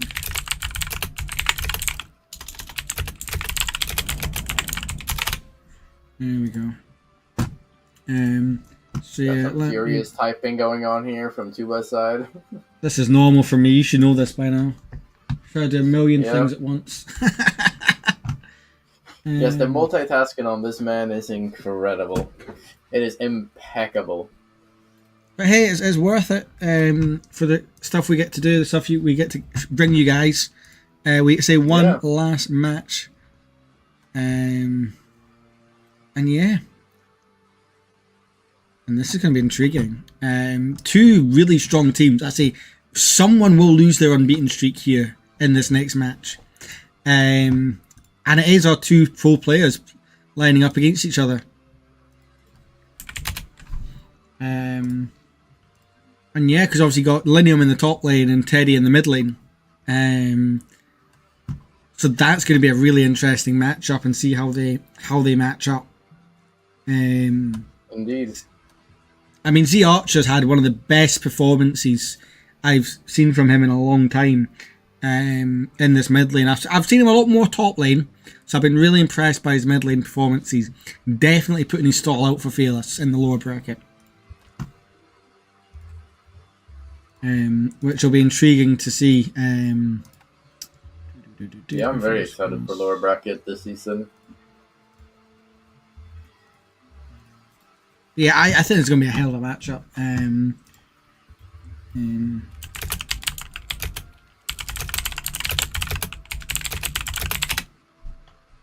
No, I'm looking forward to this. I really think we're going to get some nice, funky champions. I'm going to have a wee look in the team chats to see if I can get any clues. See who we've got coming up. They've not locked in the champions yet. But I'm looking back at some of them from the previous match. There's some interesting picks. I don't think I've seen an Akali in any team though. Oh no, no Akalis. So I don't know if we'll see one in the last round. Yeah, I'm just looking through. No, it doesn't look any that is team. sad, at least for me. I've locked in Akali. I see the occasional Seraphine. Nobody actual picked out. I think we got one of them in a match we didn't get to see. But yeah.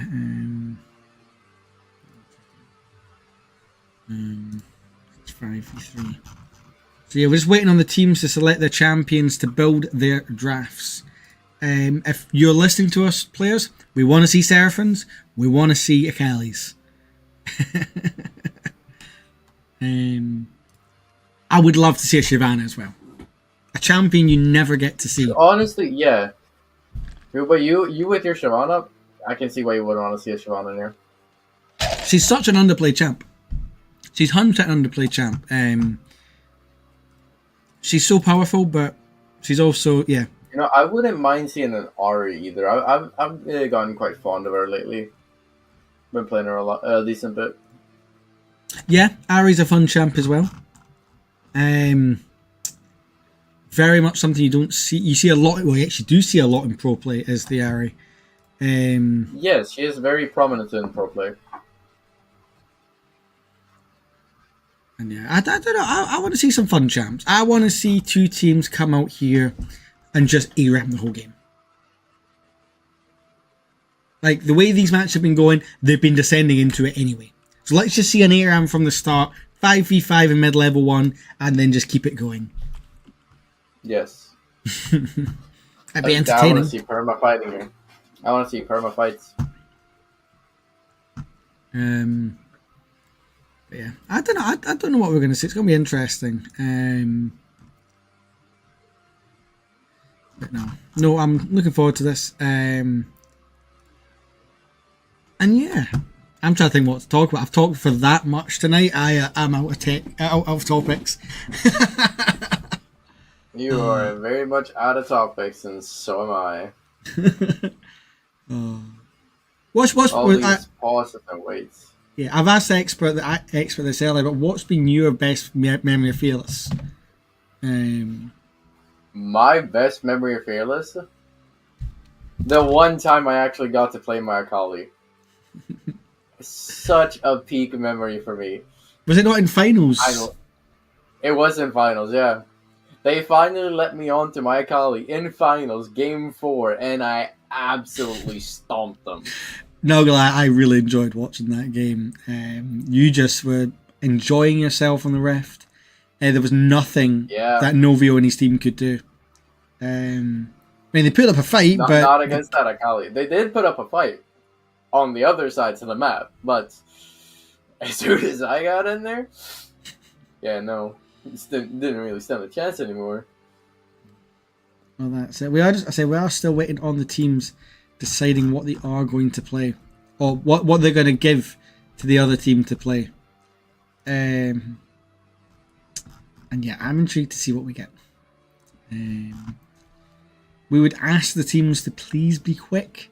It's been a long night for all of us, you guys included. I know you've got to get the right teams because you want to give yourself the best chance, but please be quick. Yes, pretty please. No. Tell you what, we'll take a quick break. Save us waffling for the sake of waffling. I feel that's all we keep doing. Sounds fair enough. And then we'll be back. Hopefully in less than 5 minutes. We'll see you soon.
And we finally have the champions have been selected in the pools for the teams. We don't know the drafts yet.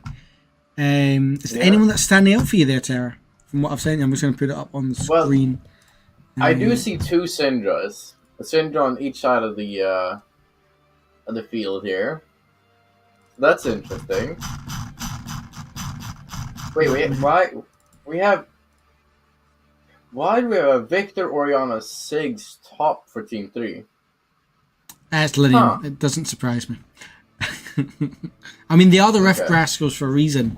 But we're seeing Hook champs against Ahri. Enchanters in the bot We're seeing lane. a lot of hooks, yeah. But we are seeing both mid laners select Syndra, both bot laners select Ashe in the pool, and both junglers selecting Nocturne. I see it. I like the little Smolder here. I don't think they're gonna let them get the Oriana Nocturne combo. That is not gonna be allowed. So let's just do a mock draft while we wait on the teams doing the draft. I'll pick Team 3's champs, and you pick Team 5. So I have to pick top lane first, and I'd put Linium on the Victor. I'd put Linium on the Victor just to see what he can do in the top lane. On the Victor? Yeah. So who would you pick out of the Team 5's to go against the Victor on top? Are you trying to pick smart into them or trying to ruin it for them? Because it's a Nemesis Draft. Yeah, right? you want to make it hard for them. So you want to make you know that you've been made to play the Victor. What do you want to play the Victor into? Honestly, I'd almost say the Gnar maybe. Okay, and then what jungle do you want Team 5 to play? I would want Team 5 on the Rek'Sai. Okay, going into the Rek'Sai, someone wants to get up close. I'd probably want to take the J4 because he's just going to be able to knock them up, have a nice disengage, set up the Victor stuns, and then I'd pair that with the because Rek'Sai wants to get up close, and I'd probably pair it with a Lux because Lux is quite a weak champion. As much as she's damaging, she's fairly weak. Who would you play into the Lux? Or who would you want to not play into the Lux? More to the question. Victor's gone. So if I'm playing Lux, I would want to see the enemy on... Remember, Victor's gone. Probably the Oriana. And there you go. And what ADC would you take out of the Ashe, Corki, and the Smolder? What's the one that you would want them on? I would want them on something like the Corki here. Corki, okay. I would, so if you're in the Corki, I would, well, I've got the Lux, I've got the J4 and the Victor, very magic damage heavy. I'd probably force them onto a Kai'Sa because she would be forced to go the AD build because she couldn't really build hybrid. And again, you guys want a team fight with the Corki, with the Syndra, with the Rek'Sai. I'd probably want to take the Pyke so he falls off. The Pyke? Yeah. So who do you want? Who do you not want to face if you're playing Pyke? I would put them on the Soraka, actually. There you go. So yeah, so that's indeed what we would do. Whether these teams will do that, I have no idea. Yeah, we have no idea how that's going to go. We're just waiting for them to get into lobby. And we're seeing Teddy saying that he picked 3 champs he plays on top lane. So that's quite funny. I would have laughed if they actually took all of them. You know what? We're not a million miles away from the draft. Are we that far off from the draft? We're not that far off. Not that far off. Alright. I mean, they picked in a weird order, but that doesn't matter really. Because the result's the same. So we're just waiting on the teams forming up.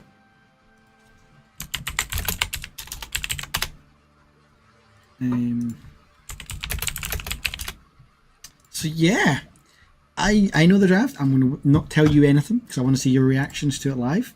But you know the draft. I do know the draft. Joys of being production. I get to find out these things. You get to find them out real early. Yeah. So, Riff Rascals are on blue side, I believe. We'll be going into draft any second now.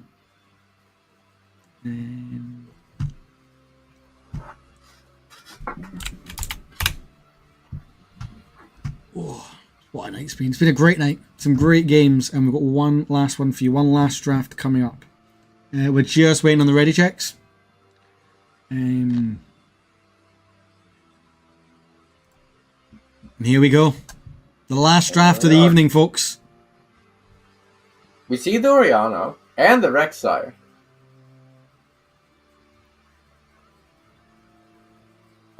I'm at least 2 for 5 right now.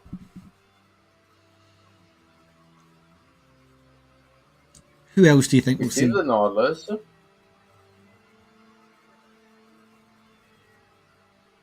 Ah, there's the Melio. Okay, they put him on Melio. Okay, fair enough. The Ash Melio, There's a the really Ash. strong duo. And the Kaiser for Thula.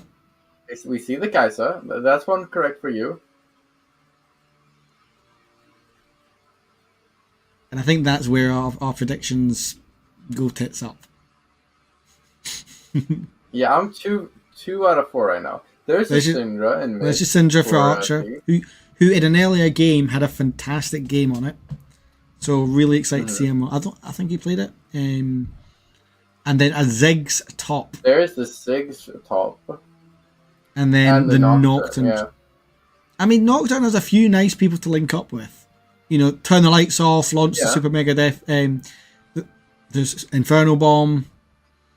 And there's not much the Gnar can do into that. There's the North. Okay.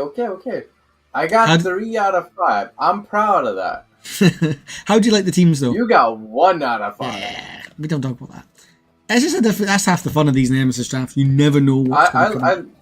I'm kind of liking the blue side draft here, honestly. There you go. I'm liking the blue side draft. See, I have to go red side because I love an Ash Melio. And I've got to stay true to But then Starstruck. again, I also like the red side. I like both of these drafts here. Yeah, I kind of have to go red side here, not only because they've got Star, but because they've got Teddy as well, who's played really well. They've got Dr. Duck, who's won all these lanes hard.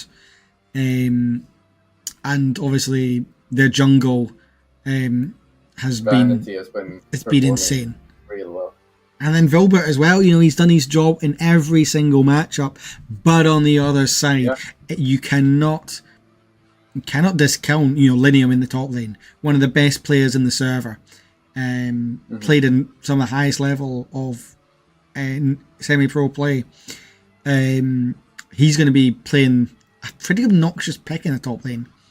With one of the best junglers we have in the server, Pathos. He might have some interesting moments when he's on a Sejuani. But he's been really solid in this tournament. Archer as well. You know, someone who will be a hell of a pickup in the lower bracket of Fearless this season. I know if anyone's been watching this, his draft stock has flew up their roof. This is exactly what you want to be doing the week or the day or the couple of days before sign-ups close. You know, showing a performance like this on the stage and just being able to make yourself look good. So he's going to be really high. But another one who's made a case for herself is Starstruck on the support. Whether it be on the Soraka, the Melio, you know, she has performed this evening as well in every game we've witnessed. And yeah, this is going to be a hell of a matchup. 2 titans of this tournament battling out one last time. Yeah. And yeah. And I think I'm going to have to put my money on blue side here. The Rift Rascals. Rift Rascals? I have to go red side.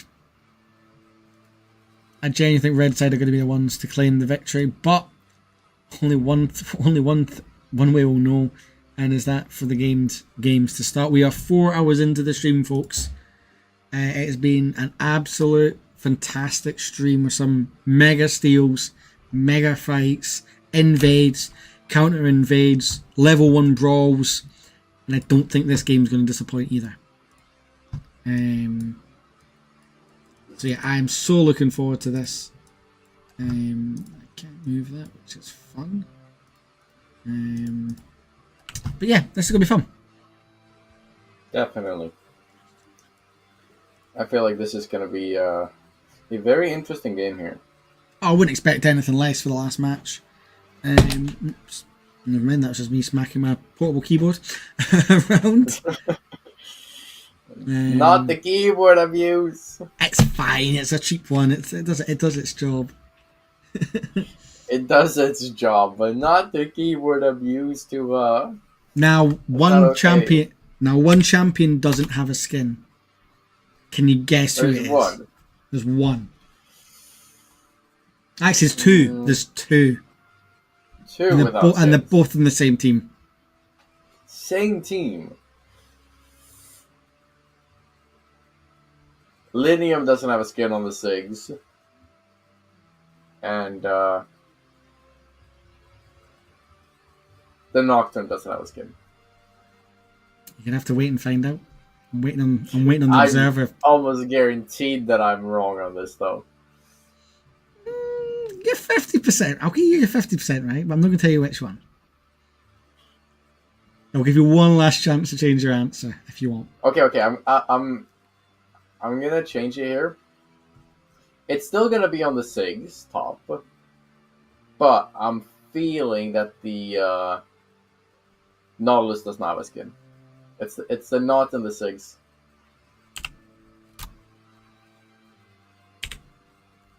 I'm just syncing the games as we are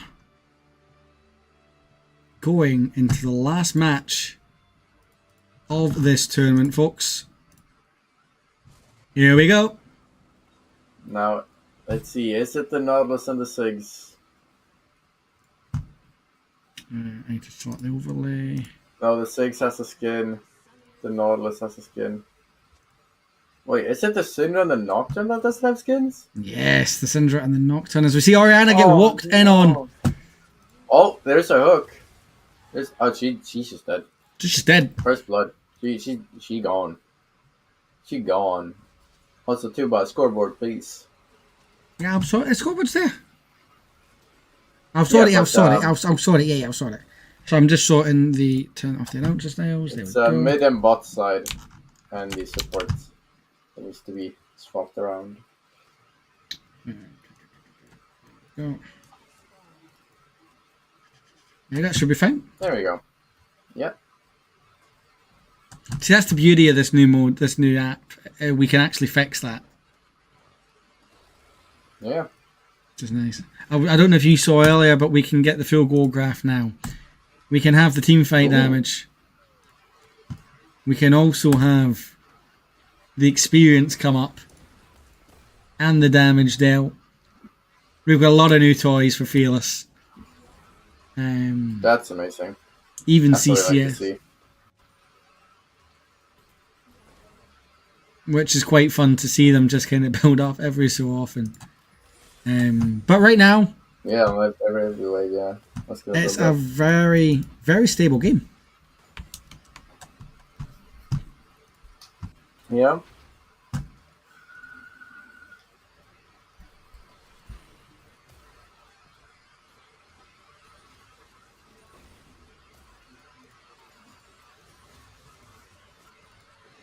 If I do remember that Oriana into Syndra is not quite so favorable for the Syndra. At least not early. Yeah. Early in the lane, you need to play that really well.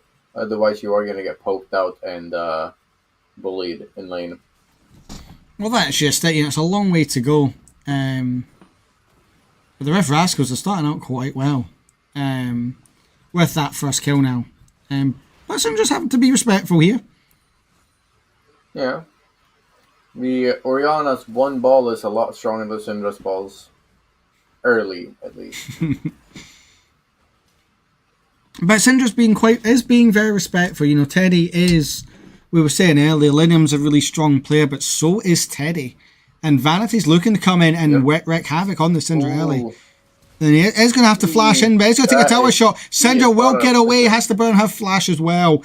And if you're Syndra, I bet so you'd happily take that, but Teddy punishes the fact that she didn't just get out of dodge.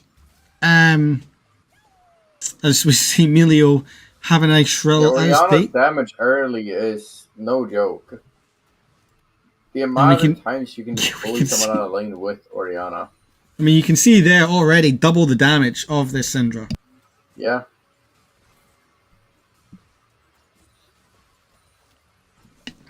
But yeah, no, meanwhile down the spot lane, Ashe might not have the CS, but she does have the push at the moment on Thula and Mismatch.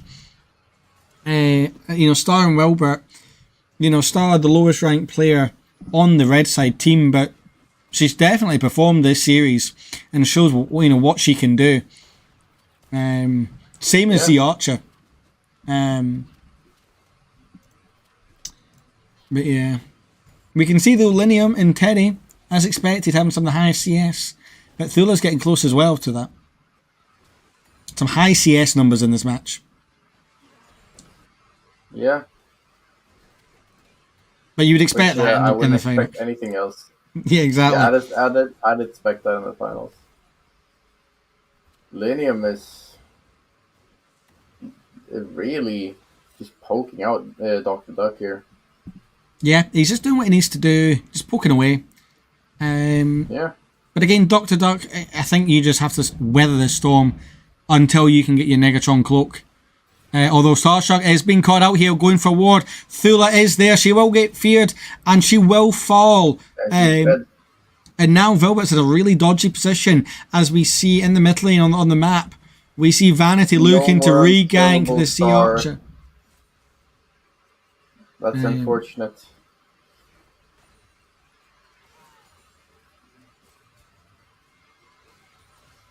And yeah, I mean, we see Vanity in this top river a lot, and he is down quite a bit in CS to the Nocturne. The Nocturne will clear a lot faster. And I wouldn't be surprised if Pathos has actually punished that by taking some of his camps. Which I have to imagine he does. That might be the case, yeah. With that CS cap, I'd believe so, yeah. Which is a really scary thought, you know. We know how good Pathos is. As we see Jaume miss. Was that the out? That was his out. Yeah, that was her shockwave, yeah. Oh, that's unfortunate. I mean, Syndra still has to be careful because Vanity is in the area. They don't know she's going to walk right there. She's got now Pathos. Will he turn the lights off? He doesn't quite have it yet. And Sea Archer's just dead. Vanity will pay for that though. With a turret shot, but he'll take that. Nocturne has to just try and hold the wave and protect the turret. Which he can do. The fact they have the CS lead. Doesn't quite land the fear. The ball is there. Pathos has to be careful. Has to use a spell shield to try and save his life. Vanity will help his Oriana get the kill. And that is, as Velvet says, absolute cinema. Yep. Although he will pay, I've said this a lot, Velvet will emo and then almost suddenly will pay for his sins. And he flashes, he went for the kill. He flashes, but Tula has the barrier right there. Oh, Dr. Duck. Yeah, this is why range tops are disgusting. This is why range tops are just disgusting.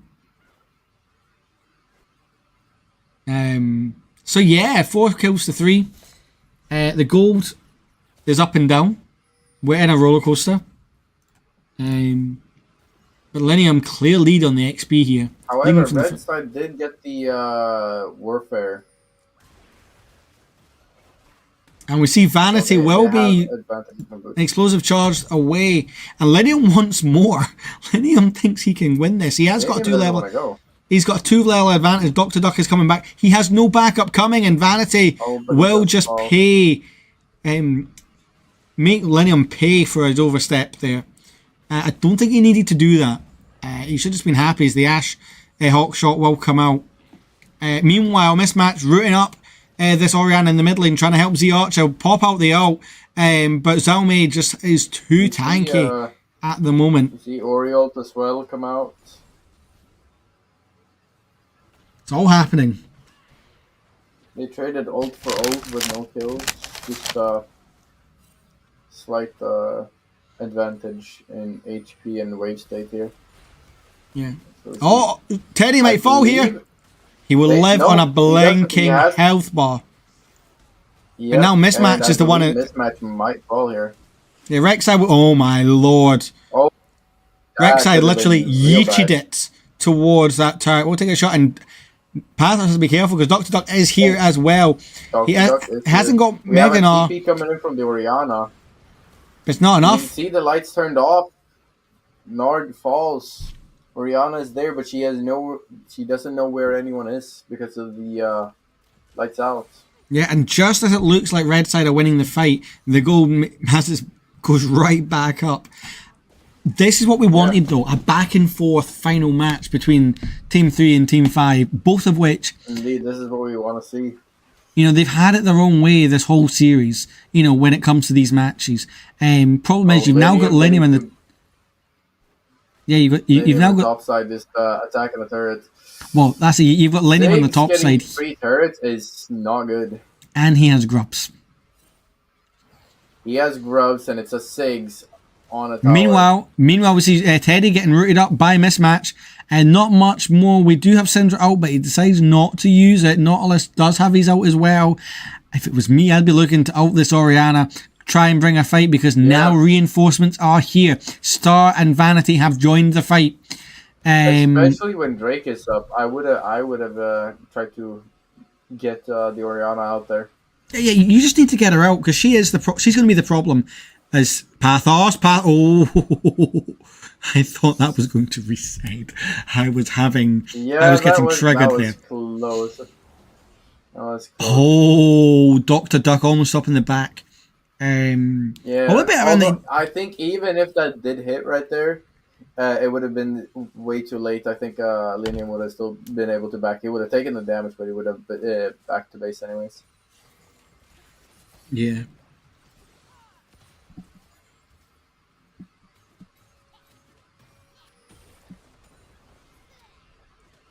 Oh, Dr. Duck gets a plating back. Yeah, I mean, they are getting ready to fight for this dragon. As we see, all the ults are up. And Mismatch is already taking a lot of damage from the volley. And Nocturne is not even fighting it. Blue side just saying, you can have this, Drake. We don't need it. We don't want an Ocean Soul. An Ocean Dragon Soul. Interesting decision. It's like we have no use of an Ocean. I don't know how I feel about that. I mean, I get they don't have any vision. They don't have any way to see in the pit. But it will be an Infernal Dragon for the second dragon of the match. So I believe they are going to try to fight for that then. Now I wonder, is this going to be a T1 map? Suppose you need earth, wind, and fire, not just water, earth, water, fire, and earth or wind. Never mind, I'm talking rubbish. Never mind, ignore me. I want Hextech. As the Archer just wants his health bar back, and he will die. 0-3 now on this Syndra. That's an issue. That is an issue when you're a very immobile and we only really have one defensive spell into something like a Rek'Sai jungle. Yeah, and we were talking about we were talking about Pathos stealing jungle. That's exactly what he's doing now. Almost double the CS of this Rek'Sai, but the Rek'Sai also has kills, but nowhere near as much as the Nocturne. So does the Nocturne though. The Nocturne is just power farming at this point. Yeah, Nocturne was just stun locked there. I think I don't even know what he was doing. But we look at the CS and Vanity is right down there with the supports. Even this Syndra who's struggling has more CS than him by quite a bit. Yeah. Velvet doesn't have that much either. But Thula, Teddy, and Linium, and even Pathos are all up there, and so is Dr. Duck. Yeah. I'm not surprised about the Orianna CS though. Orianna has incredibly good wave clear. And we're seeing Velvet and Thula exchange some damage here. The supports have rejoined the fight. Problem is, I think Star has more value here at the moment than this Nocturne, especially when the fight's already started. Yeah. Nocturne's great at starting fights, but once the fight started, there's not much you can do. As we are going to see Nocturne just diving in. And he's just diving dead. in on the Orianna, and he gets them. That's big. That is so big. Because not only are you going to get pushed and you get some stats, some money back on this or on the Syndra, whether it be in the Cisco or actual kills, it will still help. And this Nocturne is now so far ahead. He is so fed. Yeah. And one thing I've learned is that if you 2K on just the Nocturne here. Yeah, if you're a Nocturne, if you are ahead, you are loving life. But if you're not, it's hell. And right now, he is absolutely loving life. That tower's getting real close to execute range from the Ziggs there. I mean, Dr. Duck is here. I think right now it's fine because there's plates, but he's still going to hurt, especially that's now level 10 Ziggs with grubs. Doesn't have his first item yet. You got to think he's got money waiting in the pocket, which we can find out just now. And he does have TP up as well. Maybe not as much as you would think. 5.2k, but we're going to see a fight here between Dr. Duck and Linium. Dr. Duck is in Mega Narf form and is doing a lot of damage. Can't quite land the final drill to finish it. He says drill, baby, drill, but there's no drilling being done today. As Atakan will be spawning in top lane, and Nocturne is here to spoil the pot. Here as well, and then the Ziggs TP in. Yeah, he's just going to back off. There's no really an What is Ziggs buying? He's not completing any items. He's just... I don't know what he's doing. I don't think it matters at this point. I mean, the Ash Arrow works well, but Pathos, being the jungler that every top laner dreams, he knows he has the aggro. He knows that if he walks away, that Ziggs is just dead, as Vanity will pick up the mid laner once again. Pathos being the ultimate team player and tanking that. That is the jungle every player dreams of. As the volley will stop the backs of the bot lane. He's going to do it again as well. The tower up there? Yeah, they got the tower topside, yeah. As we get the new flip. And yeah, we did see the tower fall on the top side for the Ziggs. They are now 2k up ahead. Here's the goal graph. Those two wee red dips were just momentary. It's now a 2 and a bit K gold lead for the side of the Rift Rascals. Indeed. Now Ziggs is looking mid to pick up another tower here, probably. Yeah, I mean, Linium is so good. Now Ziggs has completed item, though. Yeah. Ziggs Rising. Oh, that's a disgusting item on Ziggs. Yeah, Ziggs can now just enjoy himself. He is he's well fed. He's going to do a lot of damage. But not only that, in the hands of Linium, Linium is so good at scouring the map for turrets to find. Doesn't matter what he's playing in, he always finds a way. As the snowman will blast him away, the bouncing bombs won't really get much, as we do see Red Side start up this Infernal Dragon. Now, Mismatch is in the area. Nocturne is coming back out of base. He does have the ult. He's not managed to do it. Thula's looking on the side. They're just going to give the dragon. We're going to look for the fight as the Ash Arrow well lined onto Thula. Thula is outside everyone else, but the knock-up comes in as Pathos goes in. Everyone misses. Starstruck is going to get back under her turret, and now they're going to turn the fight as we get dragged topside. As Dr. Duck is going to destroy the Syndra. Meanwhile, Teddy is low health in a really bad position. Thula is going to hunt down Teddy, and it looks like Thula will pick up the kill. Now can Vanity do anything here to the blinking health bar of the Kaiser? They are all going to back away, and it might be Dragon for Team 5. But it's going to get a lot of damage on this tower here, too. To be fair, so's Linium in the mid lane. Yeah, and Ziggs getting that tower low is very scary. As we do see Vanity's going to get caught out by the Nautilus, who will allow him to get away. But Ziggs was doing some damage there, and you think, had he had his Mega Inferno Bomb, which is coming up in 9 seconds, they might be in a different situation. But we do have the Melio in the area as well now, to try and help our jungle. Yep. This is getting spicy, Terror. 10.3k on Linium 6. And he's only 1-1. Yep. 10k damage. He's been poking. He has been poking around. I mean, Pathos is well and above the gold lead as we see Ash getting rooted up by Mismatch. Thula is here to help. His support as Starstrike is in the area trying to cleanse, but it's not going to matter. Messi can't save the Ash. And now we're going to see Teddy coming in as well. The Orianna Shockwave will pick up Thula. That should be a dead Thula. No, wait, no? No, that is... Tula lives! He lives. Tula And it's lives a- that. And they pick up both of them. And this is where the Riff Rascals are starting to take control here. You know, that's now a 3k gold lead. That's now 3 and 4 on this Oriana. 0 and 2 on both the support and ADCs for Team 5. Whereas at 7 and 1 on this might Nocturne. be a turret for Linium here, bot side. I think that will just be a turret here. And that will be him picking up. That should be, Yep. That's There's 2 turrets. tier 1s he's picked up now. I actually can't wait to see the turret damage after going this. mid now. I'm assuming he's going to go mid now and pick up that tower as well. Unless he leaves that to his mid laner or ADC. Yeah, But coming that into turret is very close to execute range from the satchel there. Yeah, coming into this match, Linium had the most amount of damage from the first game we witnessed, 3v6, as a Twisted Fate, doing 16,800 damage. I have a very funny feeling that's going to go here today. In this match. Yep. And that should be tower number 2 or 3 for Linium. There is a Rift Herald. That's going to be one charge, and then Linium can just satchel it, and it's going to be gone. Yeah. Yep, there That's goes tower number another 4. another turret, and but Linium's going to get caught here, and we are going to see Rek'Sai try and go in. He will pick up the shutdown, and now Mismatch will be the next to fall. Connect to the next tower. That is Another pretty big, much free tower as well in mid lane. but that's a big shutdown on the Ziggs. Yeah. And obviously How the kill big on the was Nautilus.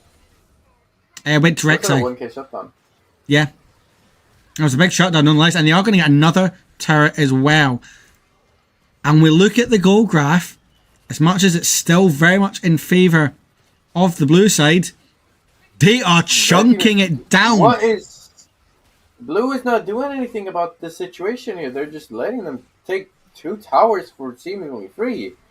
Problem is, when While the not getting anything else on the map. when the Ziggs is down, 3 towers. yeah, when the Ziggs is down, there's not much they can do. You know, Kaiser is only, well, she's 1-0, but she's only got the Yuntals. The Syndra is only at 74 stacks, so she's a wee bit behind.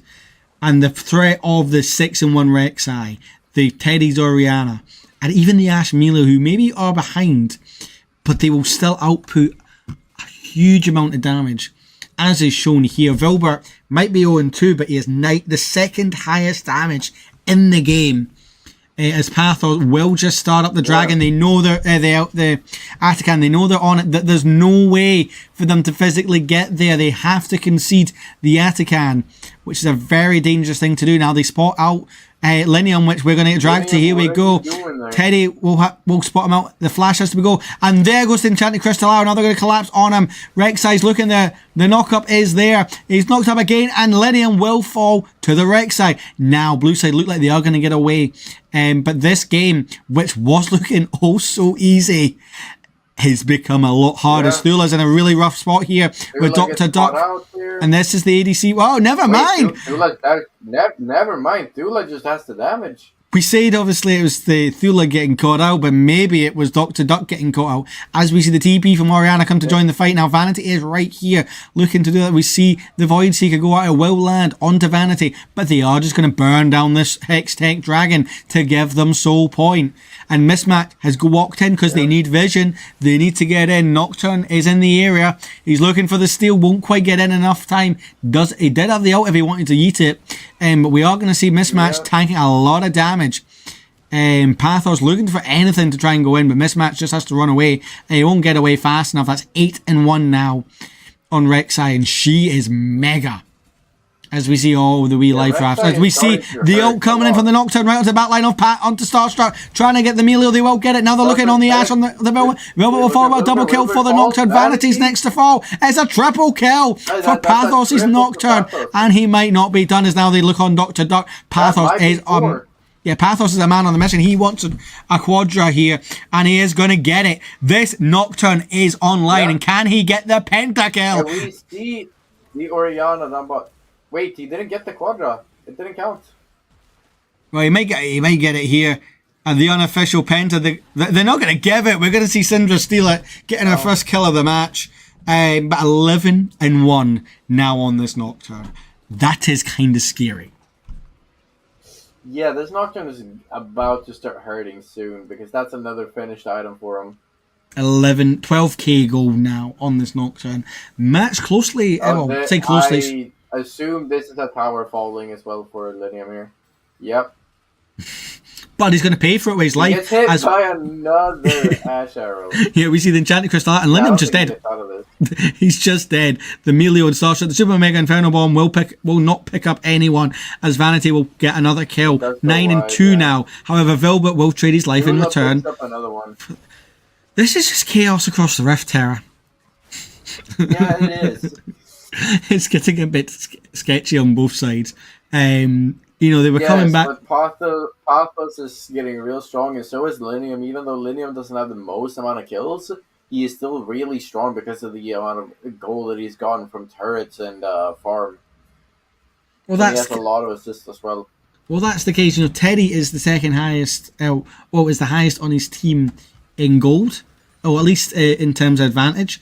But it is Vanity who is the highest in gold. Teddy's all the way below Lydium and Thula. It's a long way to go. It just shows you how far ahead that Pathos is. Although he is going to get caught here a wee bit in a 3v2. He is going to back away. They do get out. And it's now a 5k gold lead, and they're trying to reclaim Vision in this topside jungle, where Star's doing a great job. Star, we were saying how, she's had a great performance in this tournament. Coming into this match, the top Vision score of 100... Vision score... 61 right now. Yeah, she had 100 minutes into the game. Yeah, in one of her first matches, when she was on the Nami, she had 110 Vision score, and then on one of her Soraka games, she had 105. So she's very consistent. In all games, she's made it onto leaderboard, and I don't doubt this will be the same again. Not only that, she has the top assist in this tournament coming in with 23. So Star has done a fantastic job in this tournament. As we are going to see blue side, the Rift Rascals look to take the dragon. Velvet is in the area. So is Starshot, but Rek'Sai can't get into the pit. And they will just take the Baron. Now blue side will take a tower as well. Red side will take a tower, down on the bottom of tier 2, but we are going to see Pathos jumping in. He will pick up, Lightning will pick up one. Pathos will pick up the Ash as well, and Starshot has to run for her life. Teddy's looking to do anything to try and save the support, but they are not going to get anything. He's already used the shockwave, so they all just have to escape. Yeah. But that's big, because they picked up 2 bodies, and now they can push with this Baron as a full 5, as Teddy looks to punish Pathos, who's overstayed a wee bit, but he's going to get away.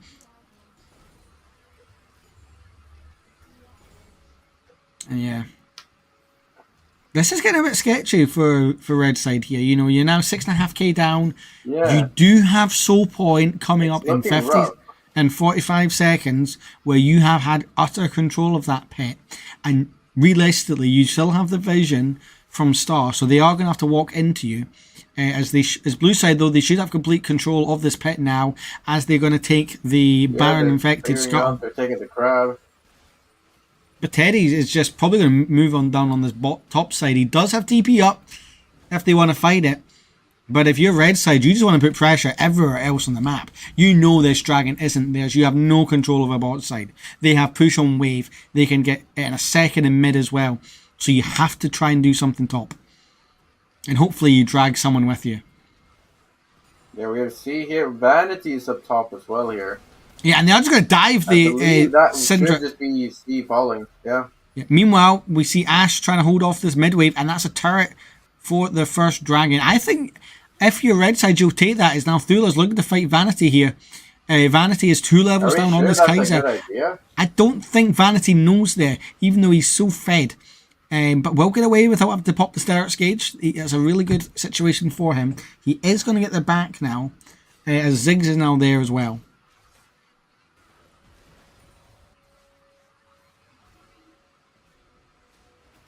Pathos stealing more jungle from... Pathos almost has 100 CS up on this on Vanity. Yeah, I mean, Dr. Duck has done a great job, but yeah. The thing is, Vanity has not really been much of a farming jungler. He's been right there in the team fights, doing work, picking up the kills where he's needed to, helping his team get the assists. It's just not really worked out with him. He is, if they're going to win, it's going to be on him. Problem is, it's a 12-1 opposing jungler on the other side. Yes. I have a feeling this tower is going down. Maybe not. Maybe not right now. And now they're fighting over the big Krug. Linium is doing a lot of poke damage here. Yeah, the Baron buff But has Linium ended. will just heal it up. So for red side, you were down quite a bit. You'll take a 5k lead at the end of that, considering how dominant this Nocturne has been. He literally looks at you and you're dead. This Kaiser is 3k up on Ashe. And Vilbert just has to try and focus and, use these arrows to set up this Rek'Sai and the Orianna. All he can do is Vanity's taking a lot of damage from this Kaiser, who has more than definitely scaled now and evolved. But Vanity will get away from now. And yeah, the next big attention will be Baron in another 2.5 minutes. By that point, you get a stat check on the Syndra? Is she at full stacks? She is at 95. Ooh, not even execute yet. Although once she hits 16, she will get that execute as well as getting upgraded or max upgrade ult. Which will help massively. Yes.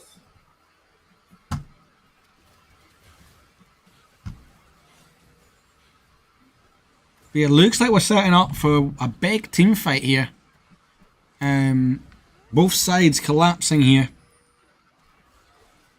They're thinking about it. Let's see if we actually do get a fight. Even if you're behind on Syndra, that execute helps a lot. Like it sets up a kind of extra bit of pressure that they have to be careful of, Well, that's exactly it. So I don't understand why she's sitting in jungle, not absorbing any XP from waves. As we see Thula, he's going to push the wave and help his support, in the jungle. Mismatched in a great job there. But nothing's quite going to happen yet. Not quite yet. I think mid tower might fall here, but can't guarantee anything. But here again, we see Sieg walking away from all the waves. It's like he refuses to get level 16 here, which would do a lot for him. Linium does get up this time. 98 stacks on that Syndra. Almost there. I mean, this tower is just dead. If Ziggs looks at it. Like, Ziggs doesn't even need to put her satchel, he just looks at it and says, night-night. But you gotta think... Yeah, pretty much. That tower is on a blinking health bar at this point. You gotta think this last fight at Baron is going to decide the game here. Whoever gets this Baron, if it goes to red side, the game goes on. If it goes to blue, they can just end. Yeah. Red side might be able to end as well, though. If it goes real well for them. Both sides just poking. We see the bombs coming out from the Ziggs. But they are going to reset. Yeah. Not quite yet. I mean, look at this. He is on 99 stacks.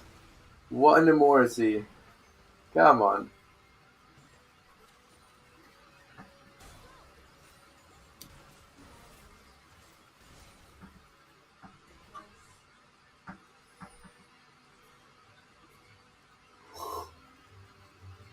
The tension. Yeah, there is a cannon in that wave. It's a time for C to get his execute. Nope, not yet. The cannon gets stolen. Not yet. And he does not get level 16 yet. And instead of going to Baron, they're all going to move to Dragon here. Yeah. And blue side just going to take it uncontested because red side can't get anywhere close. Remember, one more Dragon for them is Soul. And blue side is going to march straight up to Baron here. Yeah, no, they're not. See? Yeah, they are. They push the wave. Get rid of the cannon. A somewhat questionable TP in my opinion. I would have backed first, used whatever gold they had before the TP. Never mind, Teddy's going to TP in here. As he trades places with Nah. The Super Mega Inferno Bomb goes right onto Teddy, and Teddy is just dead.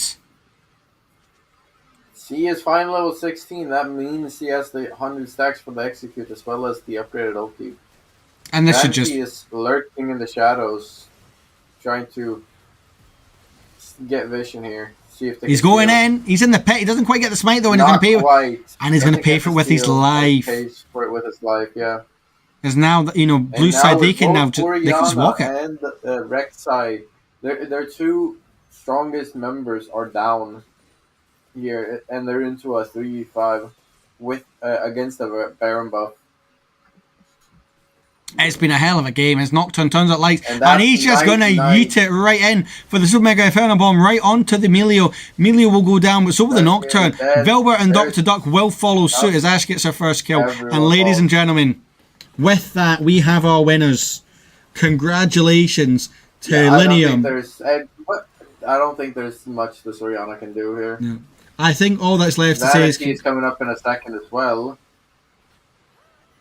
Dula does fall. Yeah, I think all that's left to say, Tara...